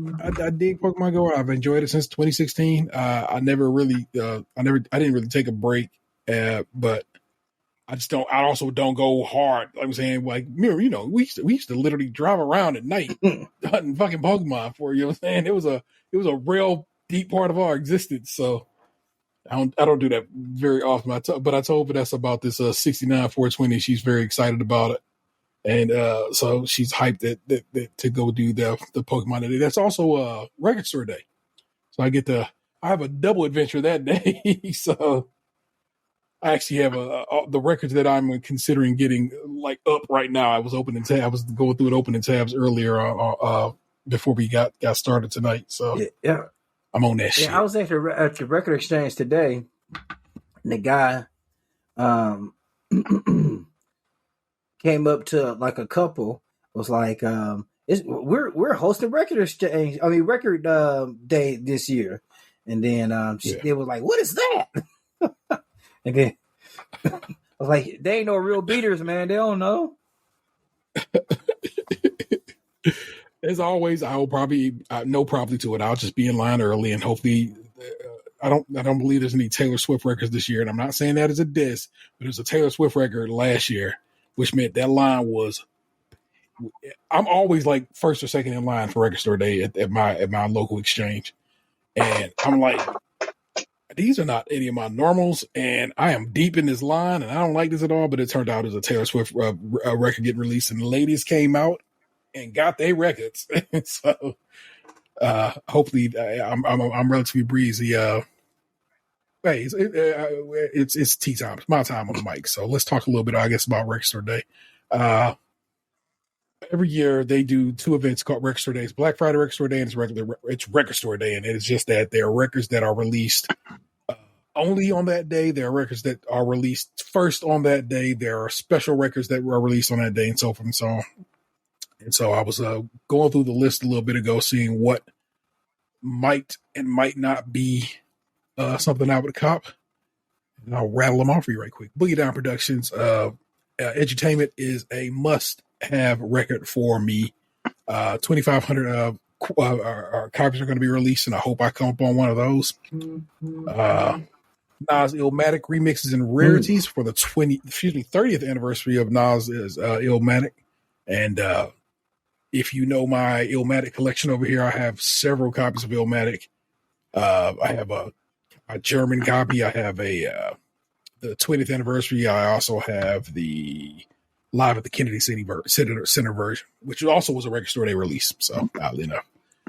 Biggie, Ready to Die instrumentals. And I was looking at it and I was like, ooh, instrumental. And they're like pressed up on a single LP. I don't like the fuck. But it's, of course, I look at it. It's only like 6 songs. Big Papa's, One More Chance, Juicy, Who Shot You, Unbelievable, Warning. But it's Unbelievable. And I kind of would love to have Unbelievable's instrumental on vinyl. So that's a maybe. This record I want literally, I'm going to show it to you. I don't know why I didn't pull it up sooner. I'm just rattling through these things. I want it just because it's pretty. I promise you there's no other reason. I don't even know what this song is. I don't know if it's good or not. It could be a shitty song. But look at that record.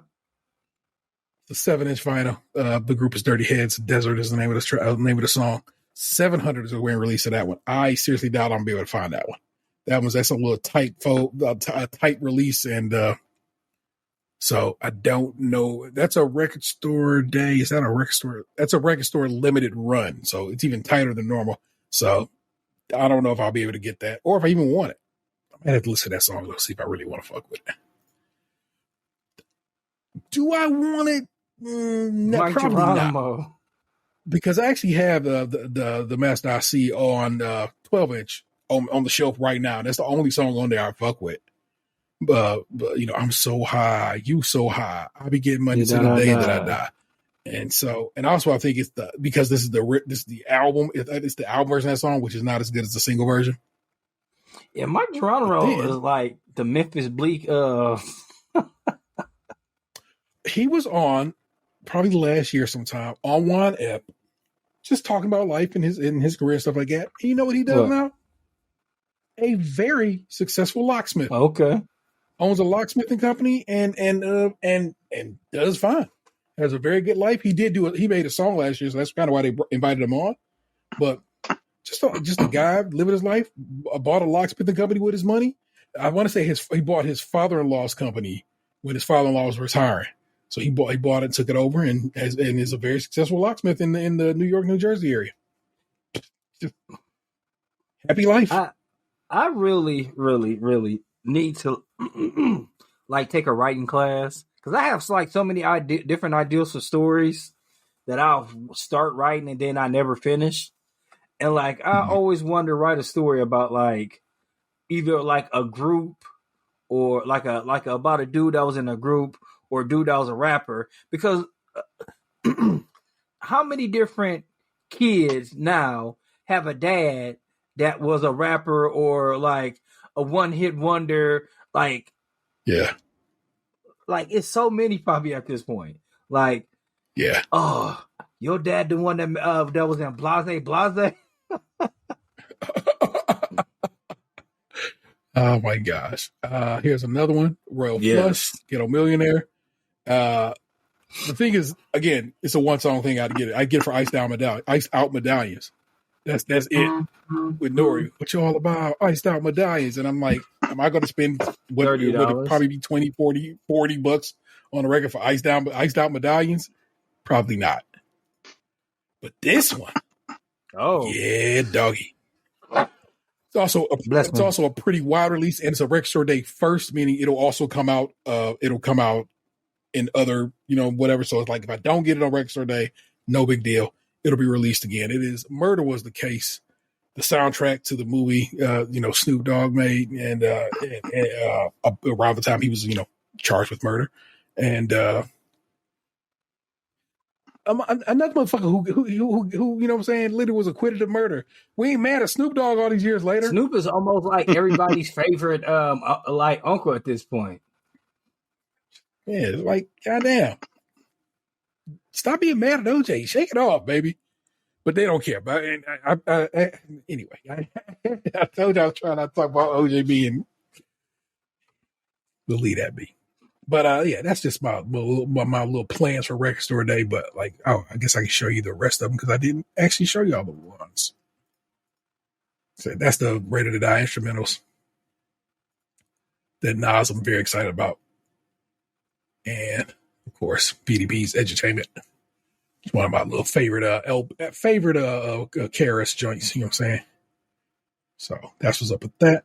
Yeah, I was So listening to something, and they were saying, of course, it was TikTok. I know T doesn't agree with me, but my favorite Nas album it was written.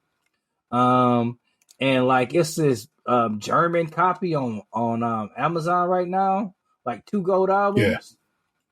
yeah. Yeah, that'll probably be the most I ever spent on an album. It's like $39, and I think I might buy it. Enjoy. Take it. I'm never gonna knock somebody for liking it. I just like I said, there's like two songs that album I fuck with, and it's If I Ruled the World and The Message. Strangely enough, I do not like that song at all. Which If one? I Ruled the World. Oh, I mean, I know about Imagine Heart, that. but like, I just don't like that song. that's okay. That's Maybe okay. because like my old 13-year-old brain was like, man, I hate singles. That's okay. That's okay to have your opinion on these matters. So I told y'all as we recorded last week, my Eclipse experience could be shitty. It could be whatever. Who knows? But I stayed on course, tracking weather, trying to get an idea of how things would be. And the entire weekend leading up to Monday was lovely in this town. It was clear out. It was warm out. It was very nice. It's like, yeah, this is vibes. I'm like, if this could hold, we might have a nice little eclipse day. But sure as shit, Sunday, them clouds started rolling. I'm like, you motherfuckers. But then it's like they disappear, be like some clouds. Then it's like, oh, there's the sun right there. And it's like, what's it going to be? What is it going to be? And I start checking the weather. And I'm like, everywhere else around us was just going to be just as cloudy or thin clouded out as we were. So I was like, all right, then there's no point in me doing anything. Let's just hope for the best and see how the day plays out. And as we got nearer and nearer, I was like, it's pretty blue out here. There are some clouds out there, but they're relatively thin. Easily see, you can easily see through them. I think we're going to be good to go. And so I was looking at what time everybody was like, oh, the eclipse type shit starts at X time. I'm like, all right. So let me get the family together. I'm like, let's head on over. I told Xander, like, yo, man, is I got some glasses for your lady. You know what I'm saying? He goes, yeah, I know. I go, but she goes, she got to work. And I'm like, why don't you go take her a pair right quick? And he did. He just hopped in the whip and ran her up a pair of eclipse glasses. Nice. And his box holds up a pair. And so she, that way, if she got a moment at work, she could go out and look at the eclipse, without, blinding herself. And then we just walked over to the park over here by the house, which has a little softball field on it. And in that softball field has a little small set of stands. And I was like, that was what my goal was. Let's go sit in the stands. We get near, and there's one dude in the stands, and I'm like, I don't care. We'll sit in the stands together. Vanessa's like, come on, let's all just sit on this bench as a family. And I'm like, we ain't all gonna fit on this bench. And we didn't all fit on that bench for the record. But we did go over to the stands. We kicked it there, and that dude stayed for a little bit. Then he finally just left because, of course, I guess he couldn't be with this little family of 4 and himself. Xander has a real nice camera he got for Christmas a couple of years back, so you've got that. The Eclipse glasses I bought came with a filter for cameras. So during the time leading up to Totality, he kept dialing in his photography on that, and until he had it real squared up when it was all said and done. And I'm just sitting there. I played. There's a thing like if you started Dark Side at a certain time, you could it would at Totality. I think the song Eclipse on that album would match up. And so I had Dark Side playing for a little bit, but then Vanessa was like, I think people don't want to hear the music. I'm like, I don't fucking care what people think. But I know that's more her telling me she's worried about me playing the music all out loud and blah, blah, blah. So I'm like, it's blah, fine. blah, So blah. I turn the music off. And I'm just grooving there, and I'm looking at it, and I'm like staring at this damn eclipse. And I'm like, this is crazy that I'm just watching the moon slide on into view. You know what I'm saying? And we're just kicking it. The park is not. So we see our neighbors as we're about to go out, right? So I have a little neighbor chat, and I'm like, "Oh, we're heading over to the park to my next door, my direct next door neighbor." And he like, "It's packed over there. Be safe. You might get mugged." What's that? Like, what the fuck? He's just old. And then I get over there and I'm like, "What the fuck is he talking about?" It's busy, but it's busy like when people are playing soccer in the field that's right there. it's not outlandish in any way, shape, or form. We're like, you are wilding, bruh. I don't know why you own one, but okay. But it's busy to him, an old man who don't go out much no more. And we in the park, kicking, like I said, sitting on the bench, and I'm just watching it happen, and I'm like, I cannot believe I'm getting to witness this.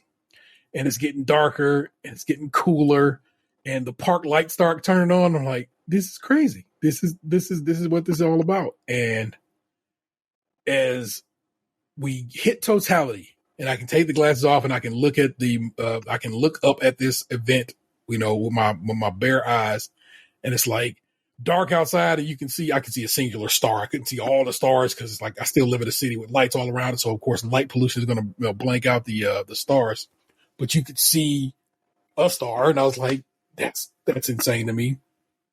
And I'm looking at this event that I've heard about for years, I've seen pictures of for years, and here I am looking dead ass at it. And I'm like, I didn't cry or anything like that there. I truly felt emotional though.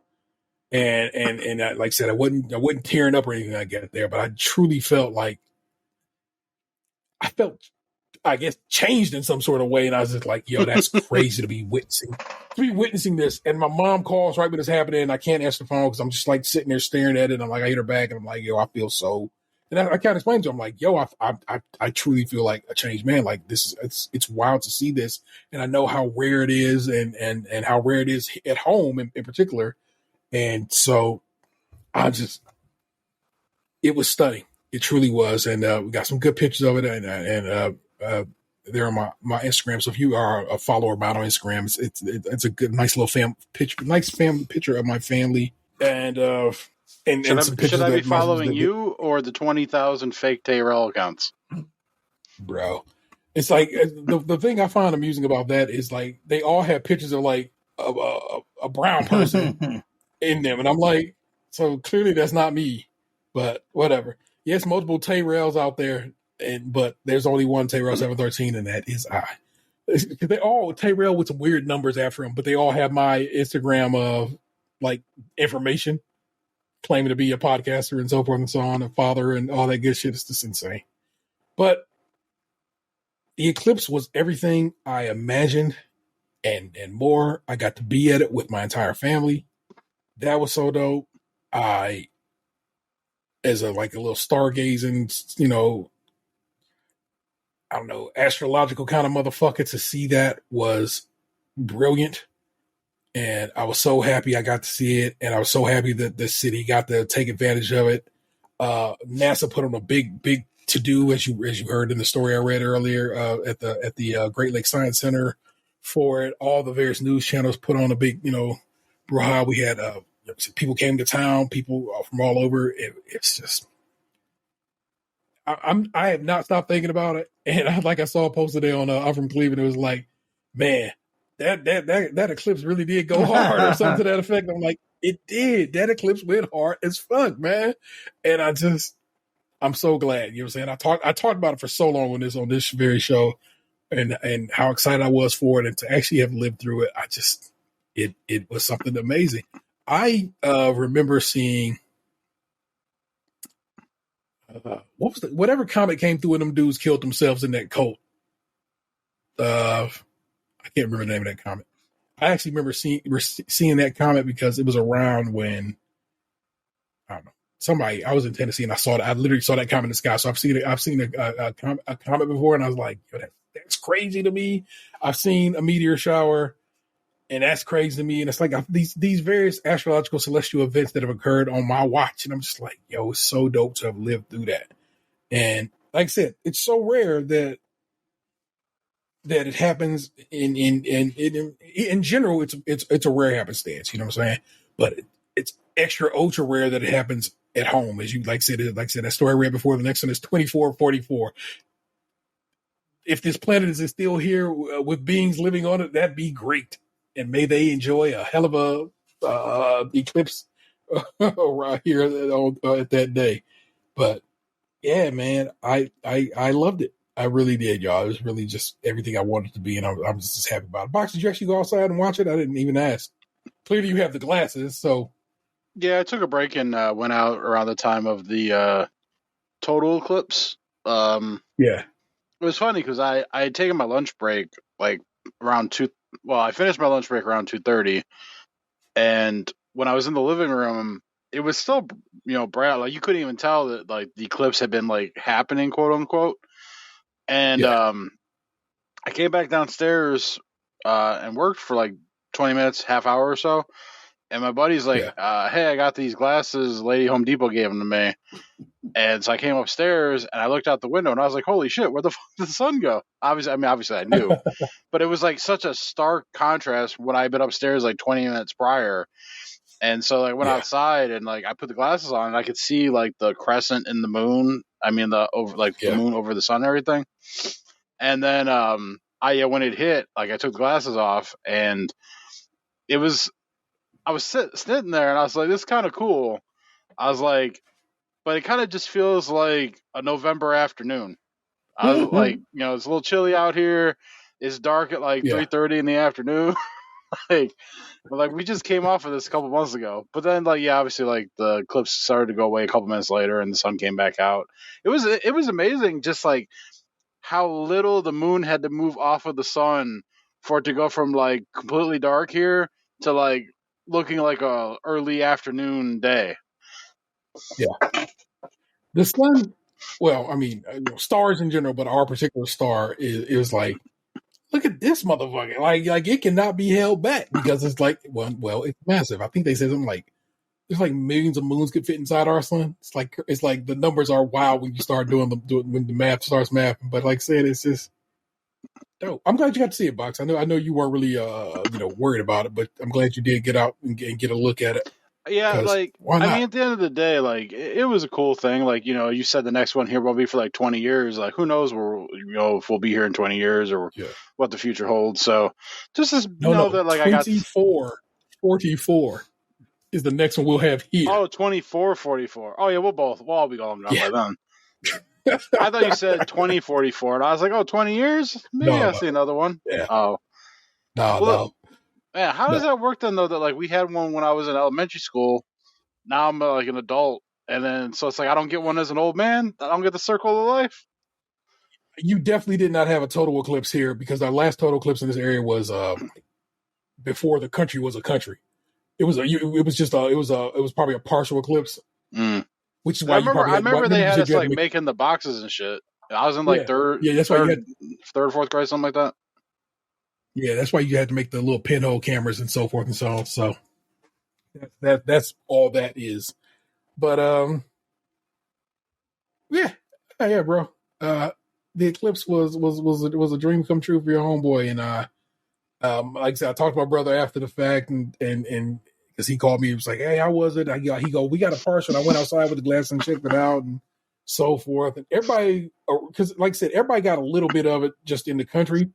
You know what I'm saying? People got partial eclipses, and some people, like I said, and then there's a swath, and it's like they show a picture of it from the space station, and you can see the ball shadow of the moon just sitting. It's amazing. It's like that's crazy that little shadow just moves across the planet, and it started way, way, way over there at the bottom of Mexico, and then ended way, way, way at the top of Canada. You know what I'm saying? And it's like North America held it down.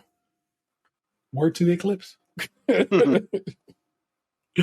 that was a great, and the whole family had the day off, so it was chill vibes and so forth with that. So that was nice, and I dig it. So that was the big hoo ha and tease week this week, and hoo ha. That's what's up. Got you all in check. Got you all in check. So you know what it is, man. Let's head on over to Reddit, knock some shit out. You know what I'm saying? Each week we go to the subreddit. Am I the asshole? I pick a few, and we decide if those people are or are not assholes. This first one got nuked from orbit during the day. Like I said, I pulled it earlier, and then I had refreshed it. And when I refreshed it, it was like, this has been removed from Reddit for whatever reason. But of course, there's a copy of the thing in the body of the so forth. So it might not be available. I'll definitely give you the links, but the link might lead to nowhere after a while because they clear them out after a while. And that is Am I the asshole for kicking my half sister out of my dad's wake? That's one. Another one is, am I the asshole for not telling my best friend that I've been married for years? Shit. That's weird. It is. Okay, good. I wouldn't know anyone to like, And then am I the asshole for telling my brother that he's going to be a shit dad? I got to hear that one first. I thought that would be the one y'all want to hear first. Let me give that a refresh to see if anything, or hell, let's see if it's still there. Because like I said, it'd be going away out in Reddit sometimes. Okay. Am I the asshole for telling my brother that he's going to be a shit dad? I, 30 male, was at my brother, 34 male, house when my sister-in-law, 31, went into labor. Labor spelled with a U here, so we know what's going on here. Okay. They live in the countryside, so that signal isn't too great sometimes unless they walk up the lane. So my brother was supposed to take her to the hospital instead of calling an ambulance. But for some fucking reason, he decided to freak out and drive off somewhere. What the fuck? I can't drive. So I ran up the lane to call 999. Okay, so this is England. It took forever to get a single, and then it took forever for the ambulance to get to the house. I almost had to deliver the baby, for fuck's sakes. She ended up giving birth in a huge back of an ambulance. The whole time my brother had just disappeared. He finally turned up at the hospital about 8 hours after he disappeared. Apparently he'd gone to our dad's house until our found out my sister-in-law gave birth. Found out my sister-in-law gave birth. Okay, this is just how it's written. And made my brother go see her. What the fuck? I yelled at him outside the hospital. Yes. So basically, he went to their dad's house until our found out. I'm going to say he's probably his dad. Found out that the sister-in-law had gave birth. And then he, the dad, made the son go to the fucking hospital to see his kid and his wife. There you go. I yelled at him outside the hospital for being so fucking stupid. He told me that he got scared and didn't know what to do. I told him that he's going to be a shit dad if he keeps reacting this way. What's he going to do when the kid gets injured and it's his responsibility to take him to A&E? He's just going to dump the kid and run off to the dad's again? He's such an idiot. Fucking hell. He started crying and called me a twat for being so mean to him. I just lost it with him. He was acting like a child when he should be comforting his fucking wife and apologizing to her for being a dick. Apologize for this. He called me a cunt and told me that I don't understand what he's feeling. I get that he was scared, but he seriously needs to get a grip and help his wife. Am I the asshole? I feel no. This just feels like a dude who's not ready to be a dad. And hopefully he gets it together, but like right now it seems like I don't know, like you have a hard time trusting him to do what he needs to do. Like if you can't even step up to be there when the kid just comes out, like what are you gonna do when like shit gets real? What you gonna do, brother, when the kid shits on you? And the thing about it is, like, in that situation, shit could even get real, like, right then and there. Like, if you ain't ready for that, like, you know, it gets even realer after that. Yeah, not an asshole, but a dick. Yeah, not the asshole, not a dick in my opinion. I mean, once upon a time, I think it takes a little compassion for a first time dad too, though. Once upon a time, I had a manager when I worked at Little Caesars explain to me. He said to me, having a kid is so fucking gnarly. He goes, because you are worried about your lady, you're worried about the kid. Everything about it is wild and it's bugged out. And he said he wouldn't wish it upon his worst enemy. And then X amount of years later, I am in a hospital. My child had been trying to be brought into this world for days before they were like, yo, we are going to have an emergency cesarean and cut your kid out. And it is everything my man has said to me. It is, I'm bugging the fuck out. I'm scared. My wife could die because it's major surgery. My kid could die because they said it's emergency. They got to get him out. It is all fucked up and scary as shit. And again, just like my man Stan said all those years ago, I wouldn't wish it upon my worst enemy. But guess where I was at? Right there. For the days on end when they were trying to induce her, and then right there when they took her in the back to surgery. And they made me put on a full ass fucking Smurf costume. I have a picture of it somewhere. You can see me in a suited all the way up in a sterile suit that did not fit your man very well. Very unflattering, but still.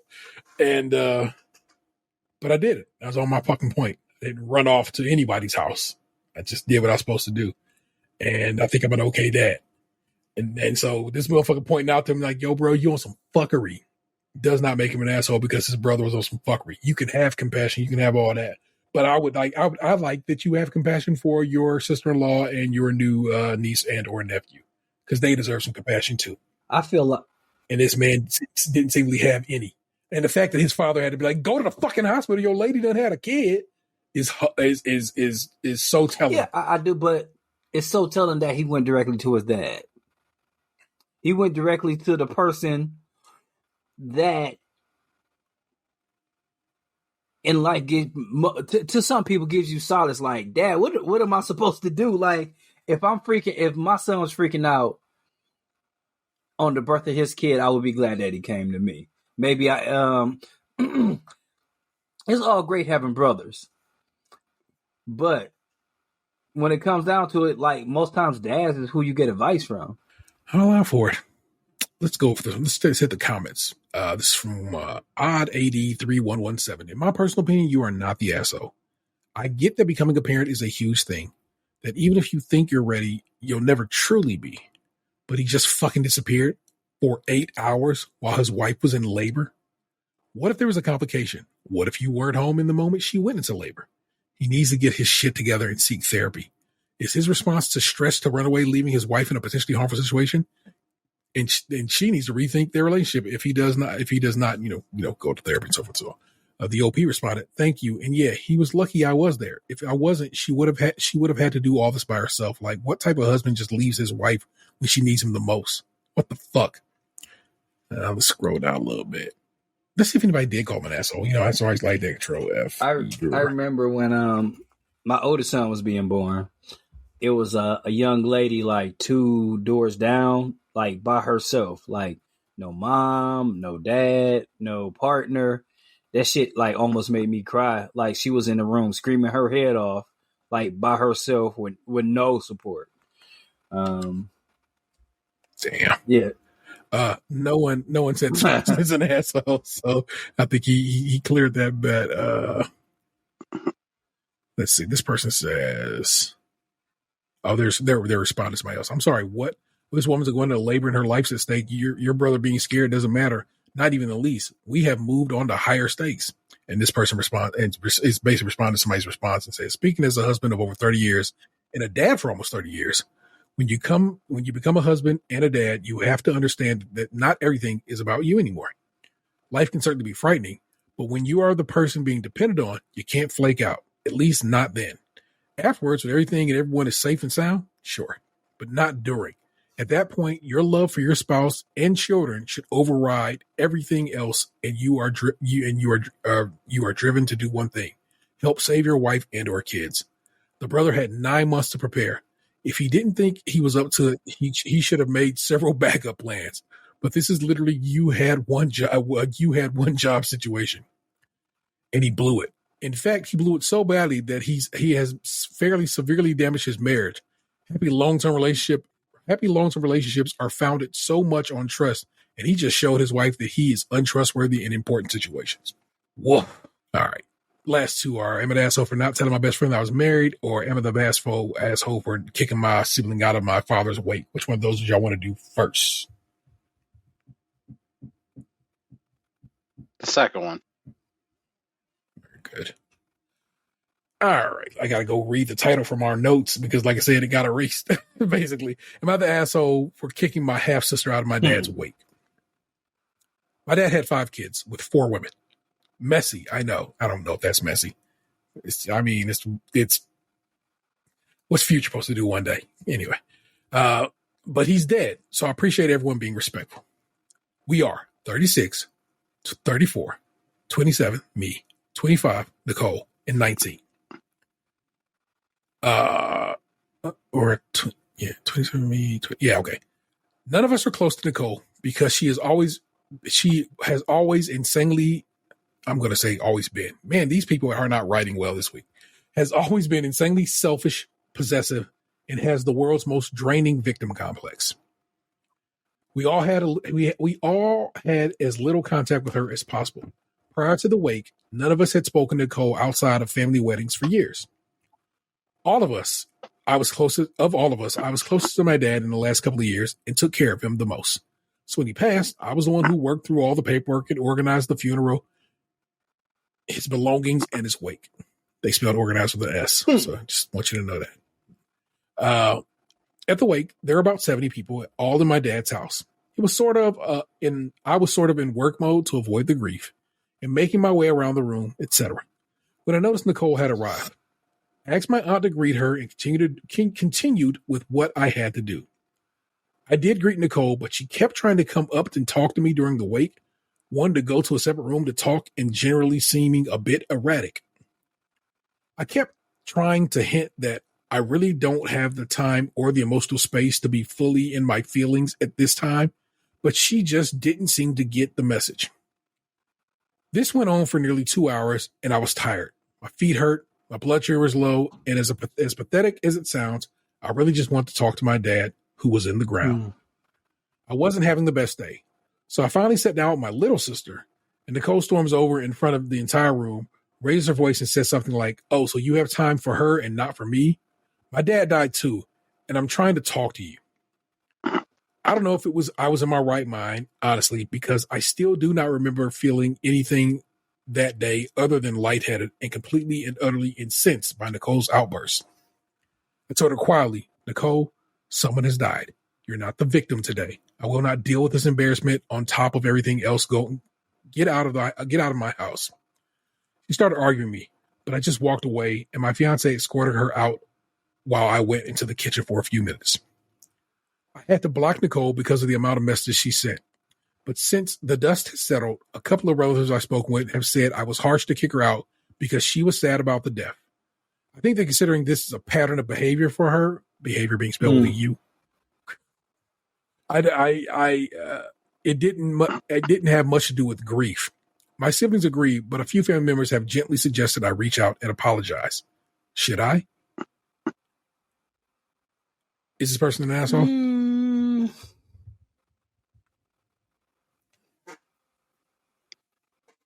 I kind of lean towards but I don't have a compelling argument necessarily, but I feel like they are. Your sibling, despite you wanting to throw out the word half. I said half sibling once because my sister and me have different fathers, but we were raised by my mom. And my mama almost lit my ass up and told me, I was like, "You don't ever say that." I was like, "Fine, bro. I didn't know it was rude to say that." But I get why it's kind of rude to say it now. You know what I'm saying? It's like, guess what? We're siblings. Yeah, every single sibling I have is a half. Yeah, but you never say that. I've never heard it come out your mouth. You say my brother, my sister, my this, my that. You know what I'm saying? You never go with that half. Because it is what it is. We are siblings. I don't slut shame my parents for getting around. Facts. And at your father's funeral, your sibling needed you. And just because you want to be like, they have a victim complex, bro, you just been on TikTok too much and think you know what you're talking about. The reality of it is their parent died, and they were hoping to talk to their sibling. And instead of talking to them, you were like, "Nah, fuck off and get out of here." And I'm like, that's wild to me. You ain't gonna be kicking me out my daddy's funeral. You just wouldn't. You just would not. I just would have. I'm like, guess what? This is my daddy's house too. I'm gonna be up in this motherfucker. Say something. It really would have blown up where that but hey. Yeah, you're a fucking colossal asshole. And I was stunned to see somebody come through and say, "Not the asshole. You didn't kick her out because she was sad about the death." But that's exactly what she did. You fucking... Anyway, you kicked her out because she was being demanding and entitled of your attention specifically. Wow, look at me asking for my family's attention during our father's passing. Aren't I an asshole? Fuck you. Ooh, Ooh, bitch. Why couldn't she have tried to talk to you with your other siblings? Because she wanted to talk to that sibling. Fuck you. Why does your responsibility solely fall on you? Because that's who I want to speak to at that point in time. That's who I needed to talk to. Get the fuck out of here. But the OP responded, they didn't want to talk to her either. But I guess because she saw me comforting my sister, she chose to confront me. And then I'm the one who kicked her out. So it's on me. Yeah, it's on you. So I of course, had been like, I know somebody said this person's an asshole. I'm going to control F it again. And you're the asshole. A lot of motherfuckers. I was like, thank God. I felt so like, I was like, there's no way they don't think this person's an asshole. This is an asshole thing to do. OP could have given 5 minutes easily. The fact that she refused and always had time for others was the problem. And OP had to have known Nicole would eventually react. And bingo, she did. And OP finally got to kick her out like she wanted to all along. So yes, OP, you're the asshole. You simply didn't want her there, period. Next person. You're the asshole the way you described the story. She was there to pay her respects, was there to speak to you, and you couldn't find 5 minutes to see what she needed, regardless of her issues. My dad had 3 wives also, 6 children across 3. We were still civil to each other, even though there are large age differences. As you told her, someone died. You are not the victim here. You played like you are. You diminished her emotions as if she did not love your dad as much as you. You're the asshole. Let's see. Man. Do you know what you want to talk about? Somebody asked, and the OP responded, from what I understand, she just generally wanted to talk about our father. That's what my siblings said as well. Likely with her usual woe is me goggles on. See, like that shit. That shit. Well, why Like, would you bruh, have a woe is me goggles? Your dad fucking died. This is the time for woe is me. Yes, fully. I know it wasn't about the will because the lawyer has been handling that. And somebody responds to her saying, doesn't mean her grief isn't legitimate. Let's see. Somebody says, likely with usual woe is me goggles on. This seems very strange and oddly cruel. An oddly cruel thing to say about your sibling who has experienced the same loss as you. Were you wearing woe is me goggles? Or is her grief just less real than yours for some reason? The OP responds, it's not a strange thing to say if you know her. She's an emotional vampire. And since I can remember every conversation with her has started and ended with her life is harder than whoever she's talking to. We all lost a father, but she would undoubtedly have found a way to tell us we didn't lose a father as completely as she did. And if you at any point even dare to look like you don't agree with her, she will tell you that you hate her and start crying. Wow. So your sibling has emotional issues, and though you don't want to have to deal with them, they exist. And you're shitty. And now I'm glad your fucking post got erased off of fucking Reddit, you piece of shit. You're an asshole. And now I'm angry. And I shouldn't be because this is the internet, and angry shouldn't get me that worked up. You want to direct your anger at the new Tayrell account that just tagged me in a post? The new Tayrell. What's the number on that one? This one's _Tayrell _097. Is that one of the ones I sent y'all the other day? No, it's new because every time I get tagged in one of them, I report them as fake, mimicking you, and it blocks them. So if I'm getting tagged, that means they're brand new. So there's a ta.yrel 80_7. There's an _Tayrell 50.1. They really want your boy's account. I'm glad I keep that shit. I keep it as locked as I could. It's just funny because they use like the same couple pictures. Like they keep using the Amiibo one because that's why I keep getting tagged because they keep copying the same Amiibo post. Then they keep using the one with you and the foggy glasses. Yeah, and then here's 48 seconds ago they posted one of a Ohio voted sticker on top of a flower. Oh man, that is wild. Dad Gamer, host of Stays Crunchy and Milk, a podcast and creme patissier, hip hop head and final junkie. Great British Bake Off podcast. Humbly stunting on the jumbotron. If you get that joke, _Tayrell _097. Which is when you think about it, so very fascinated because they just think it's a number at the end of my name, maybe. Mhm. But no, those numbers actually mean something specifically to me. If you know, you know. The number 7 and 13. But alas, they don't know that. So they just throw any number at the end of it, hoping they know something, hoping they can, I guess, get somebody, but never fall for it. I am Tayrell 713. I tell you that every week. I think the next one should be Tayrell 69 420. Nice. All right. Well, I reported it and I blocked it. So 69. Yeah. I wish they could just do this like Tayrell doing two of the big one in the state. Am I the asshole for not telling my best friend that I've been married for years? Just taking that. Would that be an asshole thing? But if you was married for years and have not told me, I don't know if I'd call you an asshole, but I'd be not too fucking happy. The only reason my ex was from Jamaica, and she wanted me to I was gonna get paid to marry one of her friends. Now, if I would have did something like that, and it was just like, I definitely would have told you, but like, it would have, I don't know if I would have been like telling everybody about it. Okay. That's like a convenience marriage or something like that, where it's like they was going to pay. I was like, I understand not telling everybody, but like not telling me made me feel like I'm not in the circle of trust. I would have told, I mean, but let's just see why this. But I definitely would have told you that's because if I got paid on it, you gotta brag about that shit. Like, oh my gosh. Before I read this, I had a dream the other night that somebody amongst us won like $10 million, and I was like, "Hey man, let me hold like $250K." Does that seem outlandish?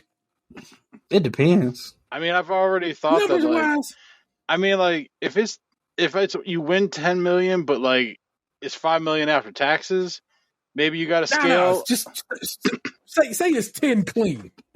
Oh no, because I was already like, if I ever won 10 million, I was already planning on doing that anyway. Same, man. That's my mindset. So I'm like, no. But in that dream, it just felt weird, and I'm like, why did that feel weird in a dream? And why do I still remember it? I rarely remember my dreams, but that one stuck for some reason. This is the question I have for you. Do you often have dreams where you'll have a dream, and then you have to tell yourself in the morning, "Calm down, T. That shit was just a dream." Like that part, and because like I keep on having these dreams where I gotta tell myself in the morning, "Hey, Anthony, calm down, ice cold." Like that didn't happen to you. Like, calm down, dog. It does not happen all the time. It has happened where I'm like, whoa, chill. That was a dream. It didn't go down like that. And so sometimes dreams be so wildly vivid, you know, and they feel so real. You be like, so I'm with you on that. Let's read this out of the asshole. 4 years ago, I eloped with my partner and got married with no one in attendance. We're very private and didn't tell anyone. We've been together 5 years prior to that, and this marriage is mostly a formality for us rather than a celebration. Recently, my best friend, Meredith, and I were having a conversation about marriage where I casually mentioned I was married and had been for years. This completely caught Meredith off guard, and it totally offended her that I'd kept this information from her. She felt betrayed and questioned our friendship. I tried to explain that the marriage decision was between myself and my partner. We hadn't excluded her on purpose. We just wanted the day to be about us, only us. No one was invited. I also tried to explain that I hadn't told her about it in all these years because it was never a big deal to me or something. It can't be we wanted it to be ourselves and it's no big deal, because I don't feel like you can rock both of those. I felt need to be announced. Okay. Meredith has known myself and my partner prior to us getting married and after, and we've always been close friends. I believe she is hurt that I never told her I was married in all these years we've been friends. Am I the asshole? This, I feel, is more an example of not an asshole, but a dick. That's dickish behavior. It just seems weird that it like was never said. But I don't know if asshole is a little strong. Yeah. Yeah, I don't feel it rises to that Like, occasion. I just feel like, I don't know. It's just one of those things where it's like, I'm not going to get that mad about it. Like if you got married and you just like, this is just between me and my partner. I didn't invite anyone. We just got because eloping is a category of getting married where it's like, we don't tell nobody. It's like, ain't none of your friends' business. Like, Genuine singing and everything. Like, it's a category of getting married, right? Eloping is, we don't tell anybody we got married. Like, it's no frills. I don't know. It just seems like sometimes when people do stuff and people's reaction to it makes you not an asshole. Sometimes it's like, hey man, this was a level 3 reaction. You made it a level 5. No, it got to be at least a level 6 because you doubled down on your reaction, which made my reaction non-void now. Fair. Let's check it out. First off, you're the asshole. It's perfectly fine to elope and invite nobody. Your choice. It's perfectly fine for you to want to keep that information to yourself and not share with anyone. Your choice. By making that choice, however, you accept that you've excluded all your loved ones from an aspect of your life. You're trying to blend privacy with not a big deal to me. That's a lie. You wouldn't have kept it a secret all these years if privacy wasn't a big deal. Then to casually mention it in conversation with no tact and no prep and no consideration of how someone who cares about you would feel, of course she feels hurt and excluded. And then the next person responds, I usually take the position of nobody's entitled of knowing the details of your life, but marriage is literally a social contract. The entire point of it is to tell the world you've committed yourself to one person, so what's the point in keeping it a secret? It's fine to elope, as some people want intimate weddings, but elopement doesn't mean you conceal the fact that you've gotten married from your friends and family. Most people are going to assume nefarious justifications when someone chooses to obfuscate their marital status because most people who do this are cheating or committing fraud. I agree. Definitely you're the asshole. This person responds, the idea that marriage is a social contract is very subjective. Lots of people get married because it grants them certain pragmatic legal benefits, not because they want to announce something to the world or promise something to people other than the partner. And this person responds, no matter the intent, a marriage is a legally recognized and binding social contract. Okay, man, wow. Let's, everyone seems to think this person is an asshole. Let's do we want to see if anybody says it. Not the asshole.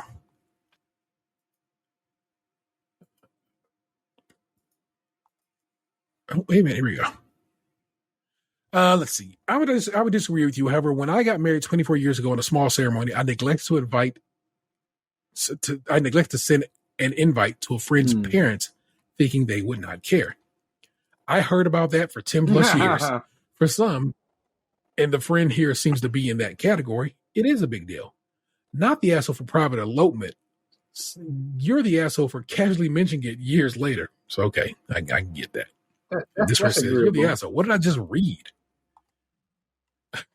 And so they go over the decision between myself and blah, blah, blah. And they said, this whole paragraph is a lie. You did exclude her, literally, and literally everyone else you knew on purpose. The whole reason to elope is so that nobody's there. 2, if it wasn't a big deal, then why have you literally told no one about it? This whole story seems super sus. Yeah, that's weird. I mean, well, whatever, because now they've gotten a divorce, so who cares?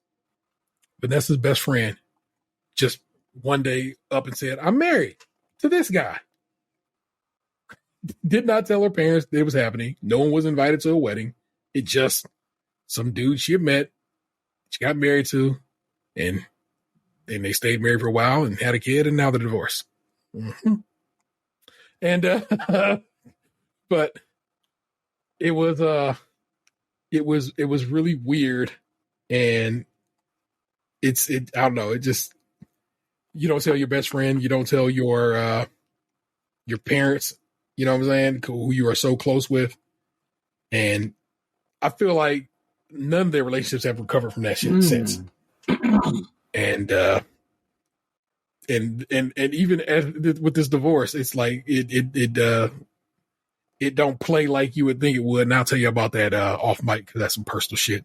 But yeah, it's wild out here. And I promise to you, gentlemen, right here on paper, I will never get married without you having full awareness of it. Now, I'm not saying I'll have a grand and glorious wedding or anything like that there. Who knows? But if I'm getting married ever, you'll be fully aware of it beforehand, and you'll know after the fact. That's my word. So, because that's how it gets down. That is your Am of the Assholes for the week. Hope you enjoyed them. Again, their links are always in the show notes. Bruh, because I was off some days, I was off basically last Friday and all weekend and then Monday for the eclipse. Had a lot of stuff I got down with in realm of entertainment. So let's share with you T's bunch of entertainment this week. I watched New York, I Love You. It's a little anthology movie, which is a bunch of short stories about people falling in love in the city of New York. It is actually a part of a series of movies. And I was like, I should watch the first one, which is Paris, Je t'aime, which is basically Paris, I Love You. And so I watched that one too. Both of those are on the Cock if you want to watch them. In fact, I watched several things on the Cock, including Dave Built a Maze. I want y'all to watch Dave Built a Maze.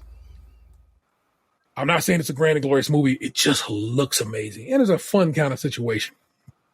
And I don't want to tell you too much about it, but I'm going to tell you that this guy, Dave, built a maze in his house. Is this on the Cock too? So that's on the Cock. Yeah. I am all caught up on Abbott. Man, Abbott is on fire this year. And I get it. It's their third year, so they probably should be on fire. You know what I'm saying? But this season of Abbott has just been great.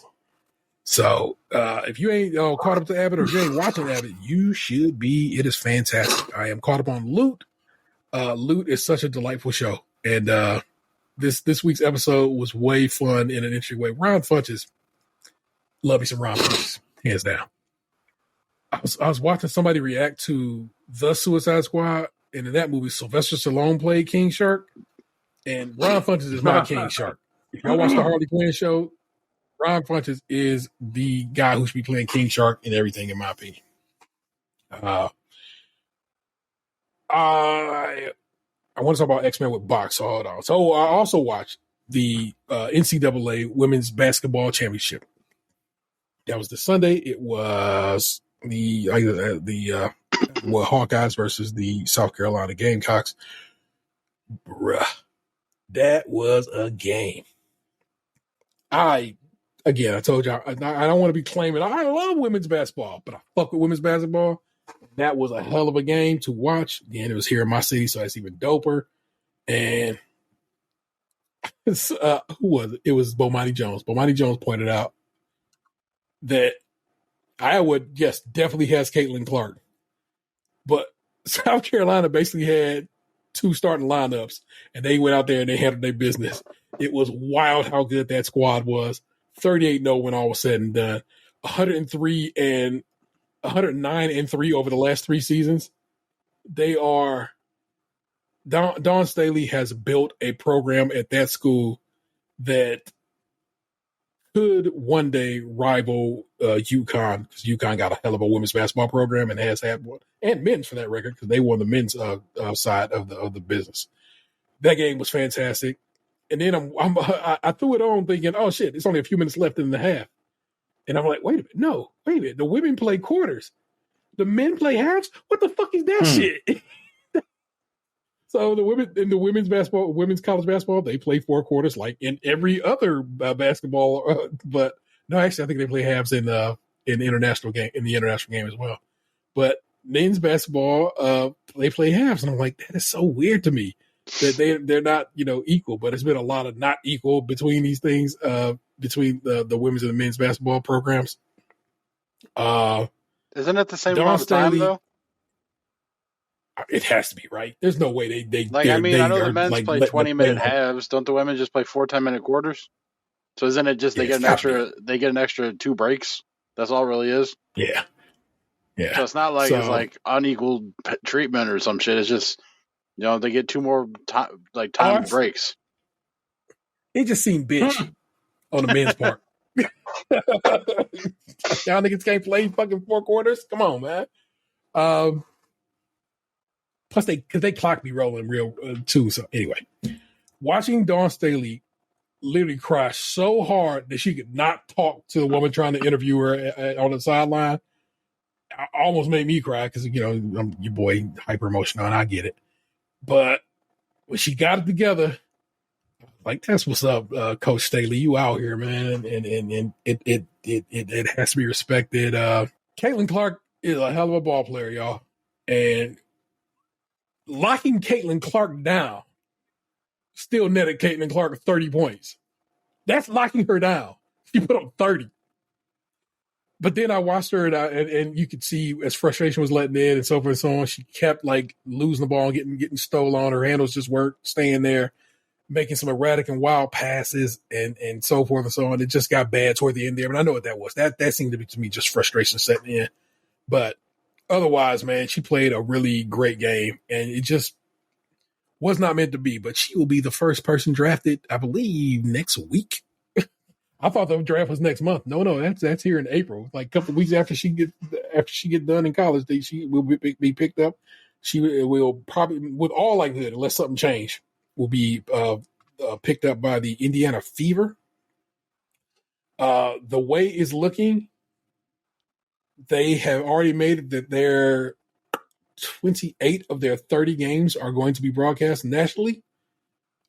Teams are like the Las Vegas, who is the champion in the WNBA currently, is moving their game to a bigger their game against the Fever to a bigger location because that's how many tickets they think that they can sell with her.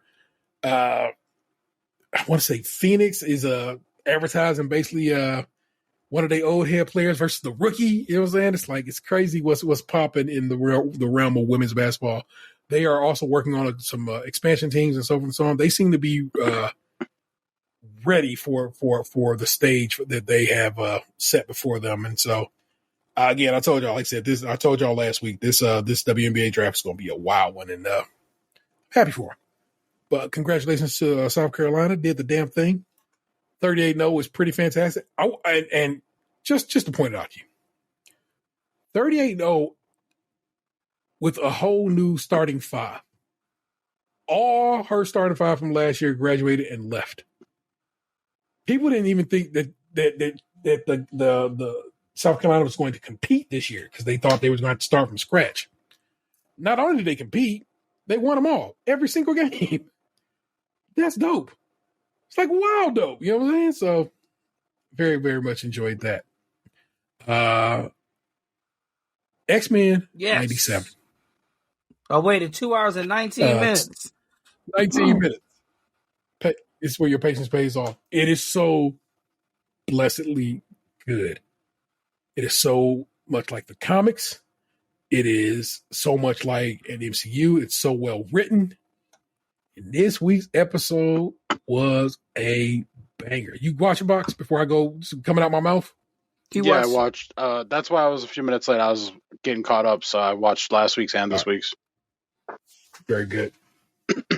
Bruh. So it starts out with, spoilers. I'm about to spoil the shit out this episode. So if you are fucking with X-Men 97 and don't want to be spoiled, I don't know. Wait a few. I won't be talking about it for that long, I guess, or whatever. But I'm about to lay this shit out there. Starts off. We're basically at the end, right? Just deuces. We'll catch you next week. Yeah. That's peace to the gods. And have a good one. We'll catch you then. But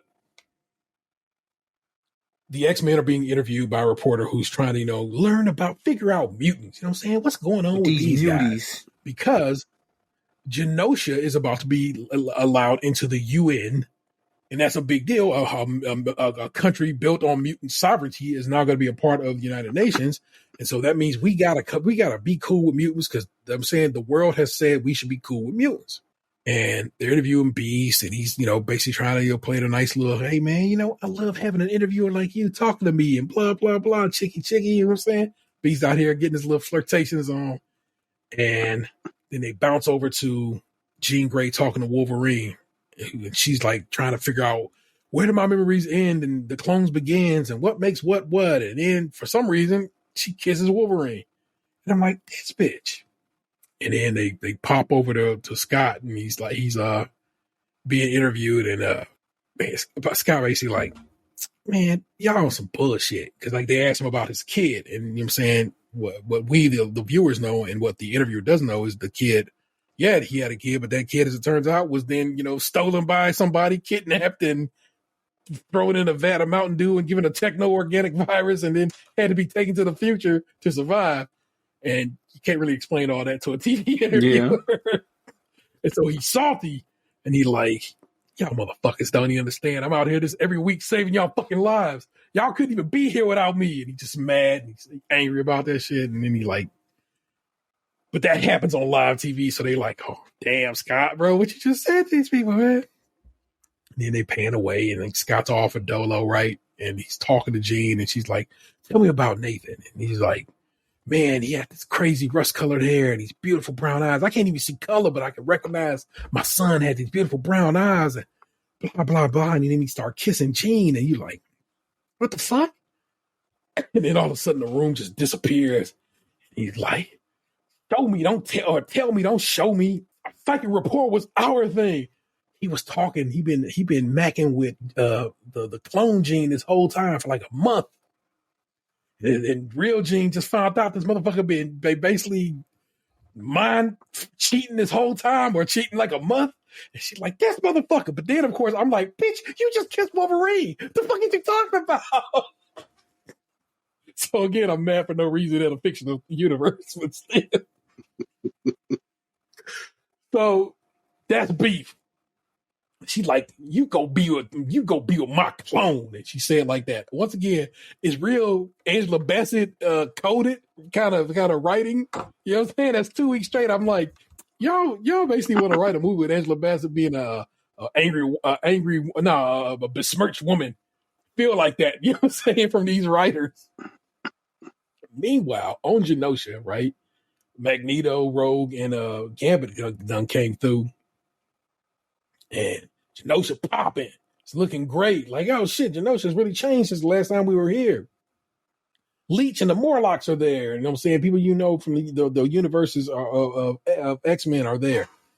And they living their life and having good things. But then Gambit like, damn, these apples are $10? What the fuck is that bullshit? He's like, I don't know, man. I'm kind of noticing some shit. I'm like, oh, what is going on? And you see basically all the members of the Hellfire Club basically call Magneto through and like, hey, man, we want you to run this bitch. We want you to be king of Genosha, which is so... That's where it gets suspect. Get king? Why that? We got a little council we've been, having run this shit. It's me. It's, what's that Irish? Was she Irish or Scottish? The one chick who used to fuck with Professor X. Anyway, oh, I know you're talking about. But yeah, I don't remember her name. But yeah, I recognize her too. Yeah. It's her. It's Moira McTaggart. Moira McTaggart. Yes.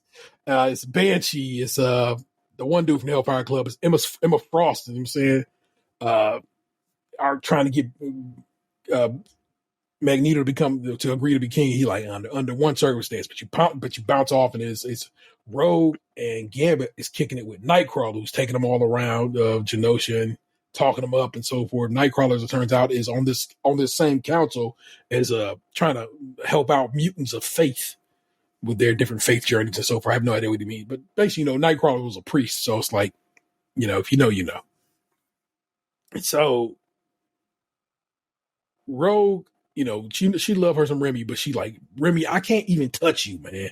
It's like, fucking, we don't, I'm saying, and she explains, because basically we've been noticing Rogue and Magneto been hanging out together, but we don't know what's what. And basically give you the backstory on what's what, that Rogue and Magneto did have a relationship before. And it's because Eric's magnetism, his metal, whatever, gives him an electromagnetic field around him that allows Rogue to be able to touch him and fuck him because they showed him in the sack, or at least motion or whatever. So it's like, goddamn, we get real soap opera this episode. You're like, yo, this is wild soap opera. Wolverine kissing Jean, Madeline Pryor kissing Scott in the astral plane, and then we got this love triangle between Remy and Gambit, Rogue, and Magneto. But basically, she explained, yo, yeah, I want to get down. I want to help be a king. I want you to be my queen of this island. And she's like, yeah, I should probably do it because that way I can help my fellow mutants out. And Gambit's like, hey, man, that's cool. We can be just friends. He goes, let me tell you something. Let me let you know right now. He going to break your heart. And this shit is more than skin deep, lady. You know what I'm saying? And she crying, but, Gambit truly accepts it and is trying to be okay with it. But then there's a big dance event that's popping off because, they celebrating being Genosha being accepted in the UN, and Madeline Pryor sitting at the bar. Gambit comes through and orders a drink, and they just chatting because they kind of cool. And then Rogue come floating in this pretty ass dress, and then Magneto floats up in the air, and they dancing and hands all up over each other's body, and touching and shit. And I'm like, oh, again, wild soap opera. You know what I'm saying? He's like, this is crazy. And then they kiss each other, and then she's like, you know what? It really is more than skin deep. He's like, what? You know what I'm saying? Then they flash back to the bar. Remy done left already, but Madeline Pryor's still there. And all of a sudden, say she gets a shock to her head and her nose start bleeding. And they show blood on this cartoon. You know what I'm saying? Unlike, the ones we grew up with, they really be showing blood a lot in this show. And so she gets up and walks away and walks out the club. And then all of a sudden you see Cable. And we all know that baby is her baby, but she don't know that baby is her baby. And Cable's like, shut the music down. Shut the music down. You got to get these people out of here. And it's going down. But in the background, you see these green explosions happening. And all of a sudden, Cable's wrist starts flashing. And it's like time slide about to happen. And he's about to disappear. And Madeline Pryor's looking at him and she sees his eyes. She goes, it's you. You made it. You're alive. And all of a sudden, he's sliding back to the future. And he goes, I'm so sorry, Mom. And then right there, just a huge, massive explosion hits, and you just got to believe that Madeline Pryor is dead, and a lot of other mutants are dead. This master mold Sentinel of the illest type I've ever seen. It looked like squid or something. It's got 3 heads. It's dropping Sentinels down the whole time. It's so big that it's actually making smaller Sentinels, but they're actually just full-size Sentinels. So that's how big it is. And it's dropping them all over Genosha, and it's just fucking up everybody. Straight up decimating people. Killing mutants left and right and center and so forth and so on. And when it's all said and done, Magneto and Gambit are killed at the end of the episode. And Rogue is sitting there holding Remy and I can't feel you at all. She can actually have her hand on it. She's like, I cannot feel you at all. And it's like she crying. And I was just like, this is insane. This is wildly soap opera at first, and then it gets wildly violent, then it gets wildly, people dead. And look, I mean, we just saw Cable travel in time. We know how this fixes itself if it's going to be fixed. Now, if it's going to be fixed, then it's as easy as Cable showing up and getting it right and rescuing everybody in some way, shape, or form. But if they're going to leave some motherfuckers dead, wow, that's a big deal in the X-Men universe. And at some point, I don't know if you noticed this box, but I saw it. I was like, "What the fuck is that?" They the just silhouette in the sky, and it's the fucking Watcher. Yeah. The silhouette of the Watcher is in this episode, and I'm like, "Bitch, what?" I had to rewind it because I was watching it. I was like, "Wait a minute, that's not a fucking silhouette." So I had to back it up 10 seconds. I'm like, "Holy shit, it is!" Because the two of the stars were the eyes. Yep. And so the Watcher from the What If series was subtly placed in this, and I'm like, and I don't feel enough people was talking about it. I've watched it. I watched several reactions to it today, and there's 2 people have pointed out. And one dude did the same thing you said, but he was like, "Hold on," and he rewinds it, and he's like, "I swear to God, I saw something." And he rewinds it, and people are like, "What are you talking about? What are you talking about?" And he rewinds it, right there, and he points out the Watcher, and I'm like, I'm glad I'm not the only one who noticed that shit. That was crazy to me. So The episode is bonkers. Everything about that shit is bananas. This show is so much better than it has any right to be. It's supposed to just be a Saturday morning cartoon. It's so much more than that. It's so well written. It's beautifully animated, and makes you wonder what happened with that dude that got fired before they even aired it. He made a statement today. So he actually came out, made a statement today about this episode only. He didn't talk about why he got fired or anything, and he talked about how this episode was basically how he sold the show to Disney. How there's like he talked about this particular episode and selling it. This episode might be based on E is for Extinction, which is a book from the X-Men series, which I actually pulled from Libby today, so I want to read that comic. But it was good to have him come and talk and basically reinstate his socials and so forth. And I'm like, that's cool. I do want to know what could have happened. So, Disney do be on some weird firing shit. They fired James Gunn at one point. And so who knows? Maybe this dude can be brought back. Or maybe he did some old despicable shit that is he can't be brought back. But he made a burner of a series, and he said something about the last 3 episodes is really where that shit set off. I'm like, fuck, bro, what's going to be going down those last 3 episodes? Because this shit is fire. So I can't wait to see how this shit plays out. And I hate waiting week for this show, but also I like having a week to kind of marinate on it and think on it a little more and be like, And like I said, more people are going to notice that Watcher. And then more people are going to start talking about it. So I can't wait to see more people like, Joe's the Watcher. What's going on with that? Which thusly, if the Watcher's in it, it makes an MCU because people are like, is this canon? Is this MCU shit? But it seems to me, if the Watcher is a part of, the what ifs and so forth, that does make it canon. So, scrumptious. I'm eating it up. And you should be watching it if you're not. Honestly, I feel like you talking about it was more entertaining than actually watching it. Hey, I hope it is. That's all I've been watching. And we got to and watch that too, which is why we can have that discussion. But if you hung around and was like, has he stopped talking about X-Men? I have right now. I'm not talking about X-Men no more. I also played a couple of games this week. I beat Like a Dragon Goddamn, the man who erased his name.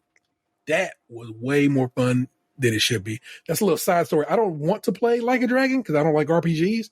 But Like a Dragon Got Dead is not an RPG. It's just an action game. You know what I'm saying? Walk through, kick, punch, and all that shit right here. And I also I'm playing Fortnite. Fortnite currently has an avatar, as in the last Airbender event going on. And I'm having a good time with that. I had 2 top 5 finishes today. In fact, 1 top 2 finish, which meaning I was the last man standing and lost. And then I was in the last 3 and lost.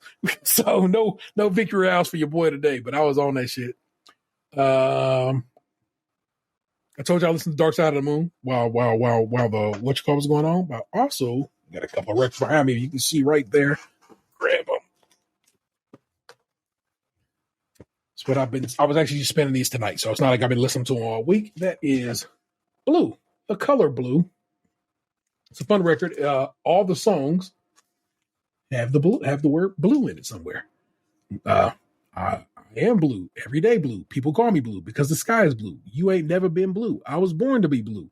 Bluer than blue. We are darker than blue. Mr. Blue Sky, Mr. Blue, Blue World. And then I was just like reaching on the shelf. I was like, it must be it. It was. I pulled out Maxwell's Urban Hang Suite that I have had on vinyl for a while now. That one comes on gold vinyl, and this one comes on transparent, like kind of bluish turquoise vinyl. And that's basically what I've been spending and getting down with in the realm of podcasts. One of my favorite podcasts, the podcast I actually have been on multiple times, and I'm always mentioned on. Swatches and Boomboxes is back. My man Neil Charles and my man Jim Search back to discuss 90s and early 2000s hip hop. And their first episode was just them, getting back in the groove. And this week they're talking about, I think it's Strictly Business, but I want to make sure I get the title right for that EPMD album. Unfinished Business, which was the last EPMD album. And that's what they're talking about this week. And I'm just glad to have Search and Neil Charles back in the building, back at it. Swatches and Boomboxes is a dope hip hop podcast, and you should be getting down with that. I learned about that podcast initially from the homie Chris Lambert, who was also on that. He also has been on that show, I think, a couple of times. And then, like I said, me and Neil Charles and Jim Search, I talked to Search, not talk to, but me and Search chat on these Instagram streets pretty regular. And so it's good to have them back in that particular section of the podcast streets. It is all of my entertainment, sweet baby Jesus. What about you guys? I watched WrestleMania. I watched X-Men. And that was about it. You played Call of Duty instead of watching AEW. Yeah, strictly watching. Yeah, I played Call of Duty. I thought we were just going over what we watched. No, it's your entertainment of the week. Everything. What you listen to, what you watch, what you read, all the good shit. Well, yeah, that encompasses it. WrestleMania, Call of Duty, X-Men. Nice. And what's about you, I seen Monkey Man this weekend. What'd you think? I fucking loved it. It was great. I've been fucking with Dave. Not Dave. Dev Patel since he was on Skins. I mean, it's great. Like seeing like pretty much over half that cast like be all throughout Hollywood. So yeah, I want to go see Monkey Man. Me and the lady liked it. We ate some shit after that, so that was good. Had popcorn. Didn't have to worry about kids jumping in our bed in the middle of the night afterwards. That was nice. It was over there taking care of fishness. I did watch like an episode and a half of Fallout. I want to see that. What did you think of that, the first episode? I mean, my homeboy, Uncle Baby Billy, aka Walton Goggins, is in it. So I'm all in on that. Like he always good. I finished Curb. The last episode of Curb came on over the weekend. How'd that wrap up? I don't care. They pretty much did the last episode of Seinfeld. It's like, we're gonna make it right this time. Like they actually like Seinfeld. It was pretty good. I like Curb. Is like, honestly, I do feel like the first few seasons are way better, and like it seemed like what's that one movie with Jason Statham when he put like the shit on his nipples and he go Crank? Yeah, Crank. I know what you're talking about. I feel like Larry David like really cranked himself up like the last 5 seasons or so. Like he really like curmudgeon it up. Like the first like 10 seasons are pure. And then like, he turns it up. But like I said, I liked it. I'm sorry that that it is going to be over. But I'm pretty excited that like Tim Robbins from I think it used to be dang, what's the name of that show? I think you should leave now. Like he's gonna be having an HBO show. That was some news that came out because I watch that show like almost every day. I love that show on Netflix, and hopefully it'll be a great show that he's bringing to HBO. So Vanessa watches the shit. I think you should leave, and her sister does too. Like it's like her comfort show at this point. So you are not alone in that. I finished a book, like an over 20-hour book. I listened to Gone Girl again. It's a good book. Like the twists and turns in it, and it's funny. I was like, do I own that movie? And I was like thinking about buying it off eBay just to like see it visually because it's important to own media because it's nowhere. You just can't watch it anywhere without paying for it. So, I started listening to another podcast. Like I transitioned over to YouTube Music. That's who they suggested when Google Podcasts left. That's where they just transferred my shit over to. So that's what I've been doing, and I've been listening to this podcast with Kev on Stage. He has a podcast called Here's the Thing, and it was fun. It's funny, like I got introduced to Kev on Stage when the whole Popeyes craze came out. Like when that chicken sandwich came out, and I remember he was like one of the first people like I seen eating it. And if I'm not mistaken, Lunch forwarded me that video. So I also, like I said, I went to the record exchange earlier. I was trying to do something nice for my kids, and it just not really backfired, but it just didn't work out. When we were at Target one day, my oldest son was playing this new Lego racing game. And I was like, oh, okay. So we went to the record exchange. We were looking around. I was like, oh, okay, we can get this. And then it turns out like it was a download only. It wasn't a disc, not a cartridge. So I was like, well, that's a bummer. I'm not going to get that. And plus, what was the other reason? Oh, it's only one player. It was like most Lego games aren't one player. Like it's only a multiple player if you're playing online. And usually when you take stuff back to your record set, it's like, it's a stocking fee. But no, they was cool about it. They just gave me all my money back. But I did buy 2 records today. One, Prince's first album. Fucking nice. I just remember seeing this all the time as a kid. Him naked on the horse. Which is funny, like, most albums that are like part of my memory are like my dad's or my stepdad's albums and shit. But this was my grandmother's album. And it was like just going upstairs seeing the dude naked on the horse that I'm supposedly named after. But yeah, I picked that up. And now this is a Frankie Smith. You know, song is the album is called "Children of Tomorrow," and the song that you'll probably be familiar with is "Double Dutch Bus." Is on this album. I don't know it. I don't know it off rip. So Missy sampled it for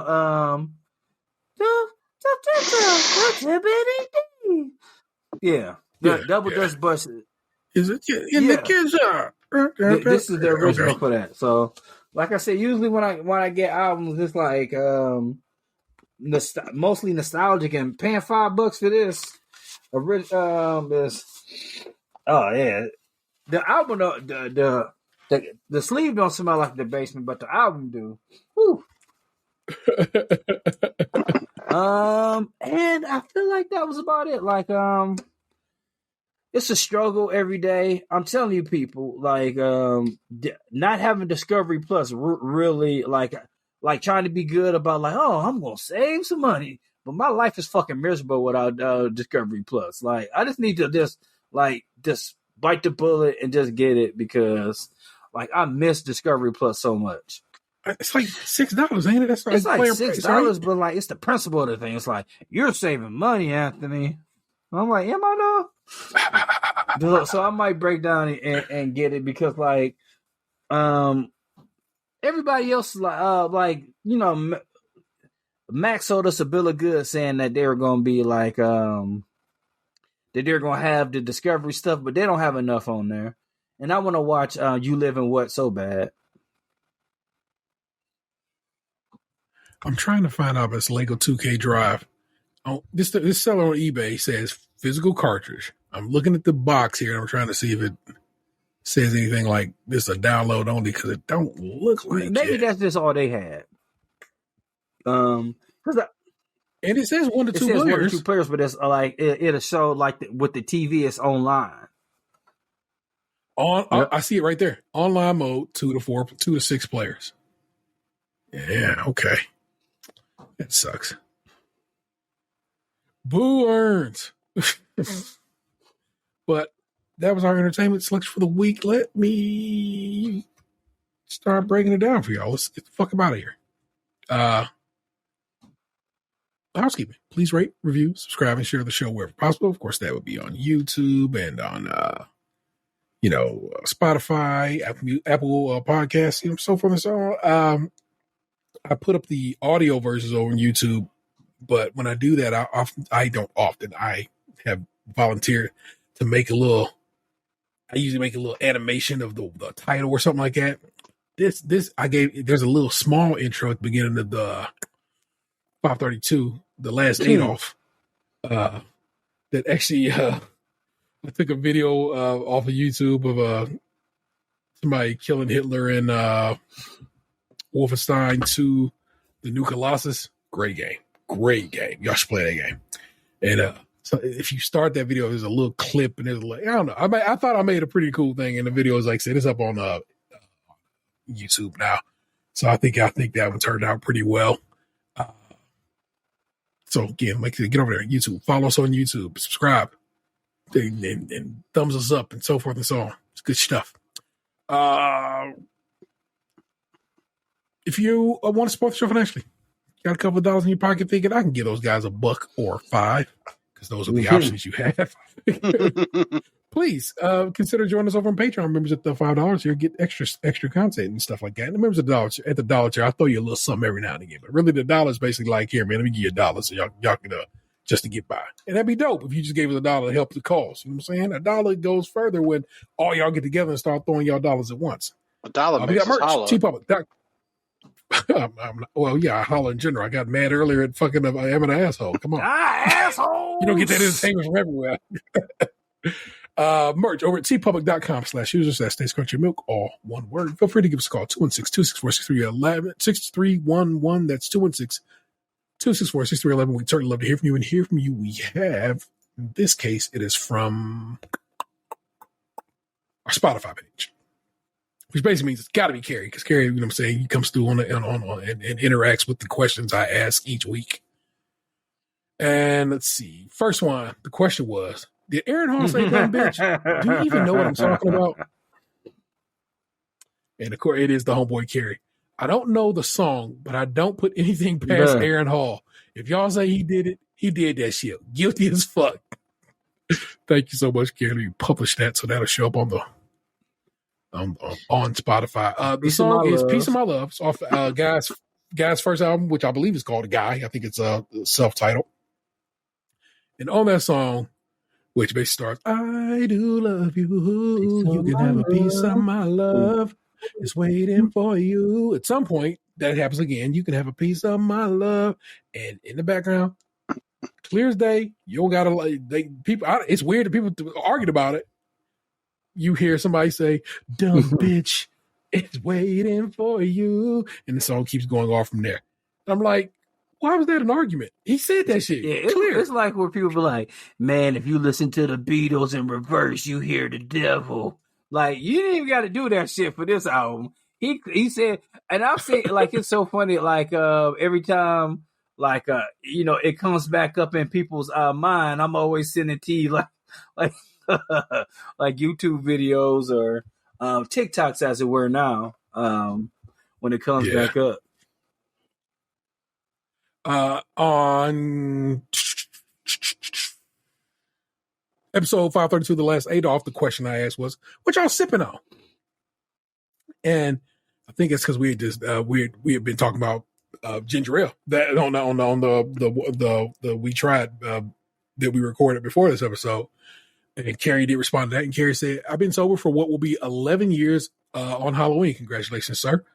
On sobriety, fuck with that. So the wildest I'll get is ginger ale with cranberry. Canada Dry also makes a ginger ale with cherry juice that's pretty damn fire. That fruit Canada Dry, I had it. It is. We're gonna go through a Keith Lee 1 through 10. That shit's 8.5, maybe a 9. It's very good.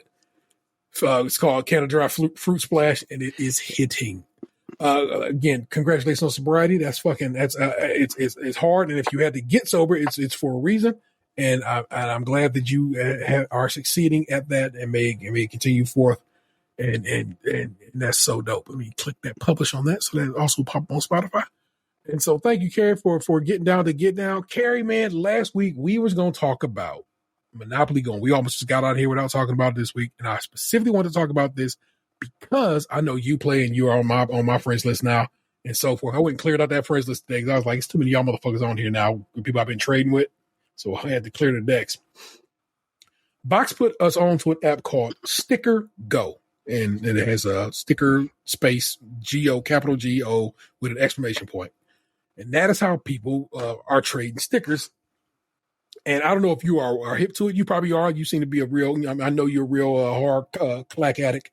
And so, like the rest of us, but that app is, when it's popping, is glorious. When it's not, I swear to God, I want to throw a brick at somebody. Some dude today, and I've had it twice this week happen where people are trying to play me. They'll be like, they'll accept it, say they sent the card, and I'm like, you didn't send shit. I know what it is. I'm here in this app.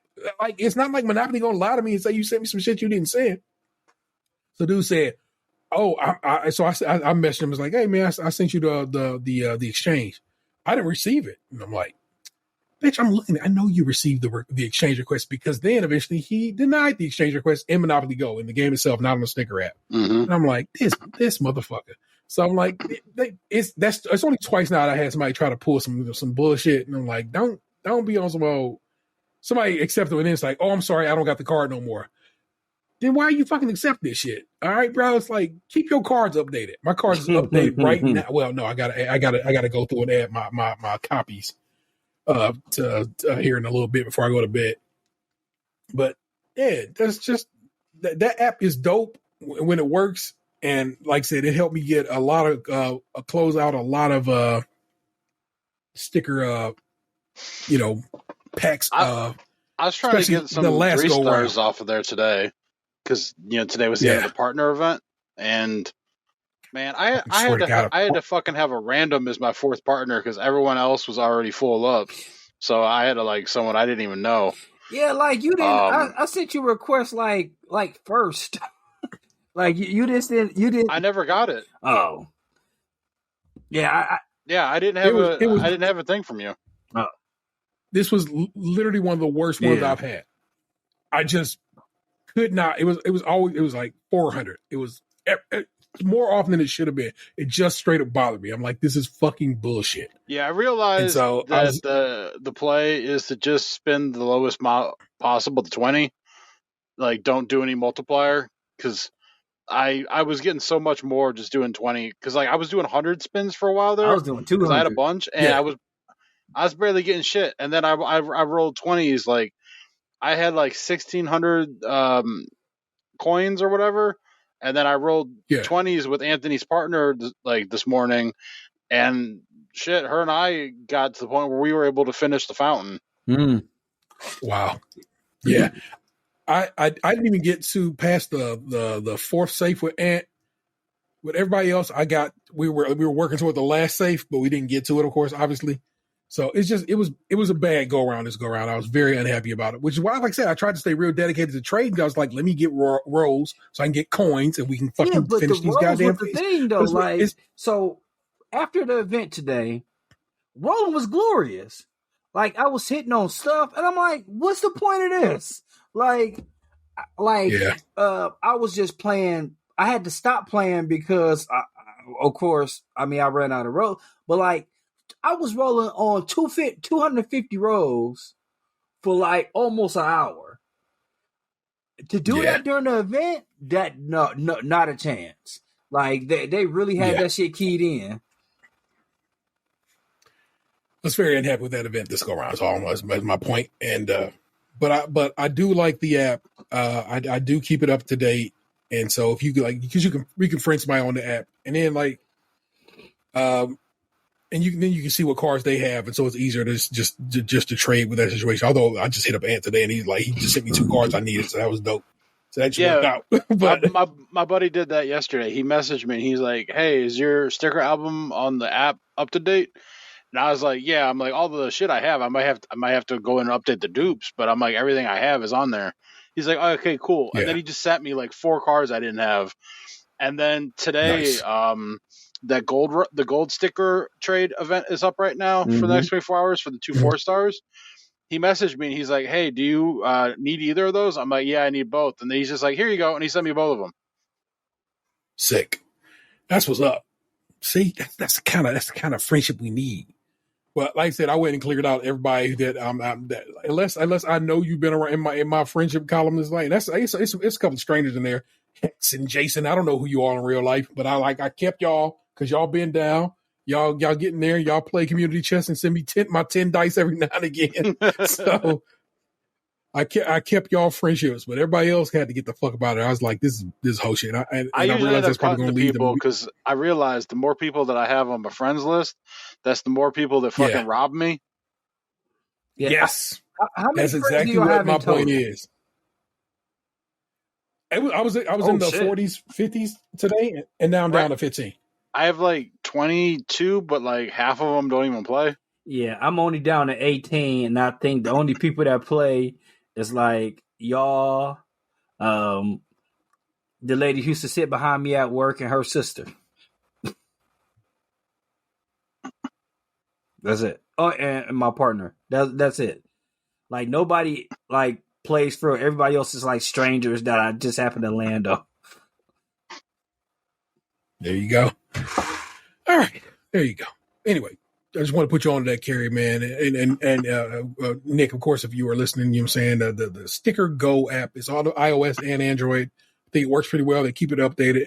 It comes with ads, but if you don't want ads, you can give them like $13 and they'll take the ads off. I have not given them $13 yet because I'm just like I can deal with these ads, or I'll just close and open it back up again. One last thing, they used to be so good about like daily rolls. Last week was a hit on the rolls. This week, garbage. Like I said, everything that's been going down this week in this game seems real set up to make you pay them, which is why I gave them $10 today, and still didn't like I said get nowhere with me and Anthony's things. I wanted to at least get the us on the road to the last one. It did not work like out. the first day I got like at least a couple thousand coins, like, and then every day it was like a struggle to get. And like I didn't have any kids, but this weekend I could have been there. Like they didn't. Yeah, they just wasn't giving up nothing. It sucked. Yeah. Anywho, that is of course the 216's own Tatum. Yes, the 3-time champ with a pierogi shirt on. It's a Cleveland Browns pierogi power shirt. Just point out to you, man, that's what needs to go in that restaurant because it's a Cleveland kind of dish. I'm telling you. It's Lunchbox 2099. Oh Lord, I was born a gambling man. He says as he sit here and he hopes that Zion Williamson gets 4 more points in this game. How many minutes left in the game? There are 3.5 left in the third. Oh yeah, come on. Unless he, I mean, he's brittle. He already left. He already went to the locker room for the half of the second quarter. That's why I didn't say anything more. May he just get it? He was probably in the locker room. Yeah, get 4 and then do whatever makes you happy, young man. Yeah. He was probably in the locker room like blowing some BBO cheeks to smithereens. Well, he just got a LeBron-like block. That don't do shit for me. It just looked nice. I am the Internet's Hero 713. Don't make me throw you in traffic. We'll catch you guys next week. Peace. What happened to your ass? It used to be beautiful.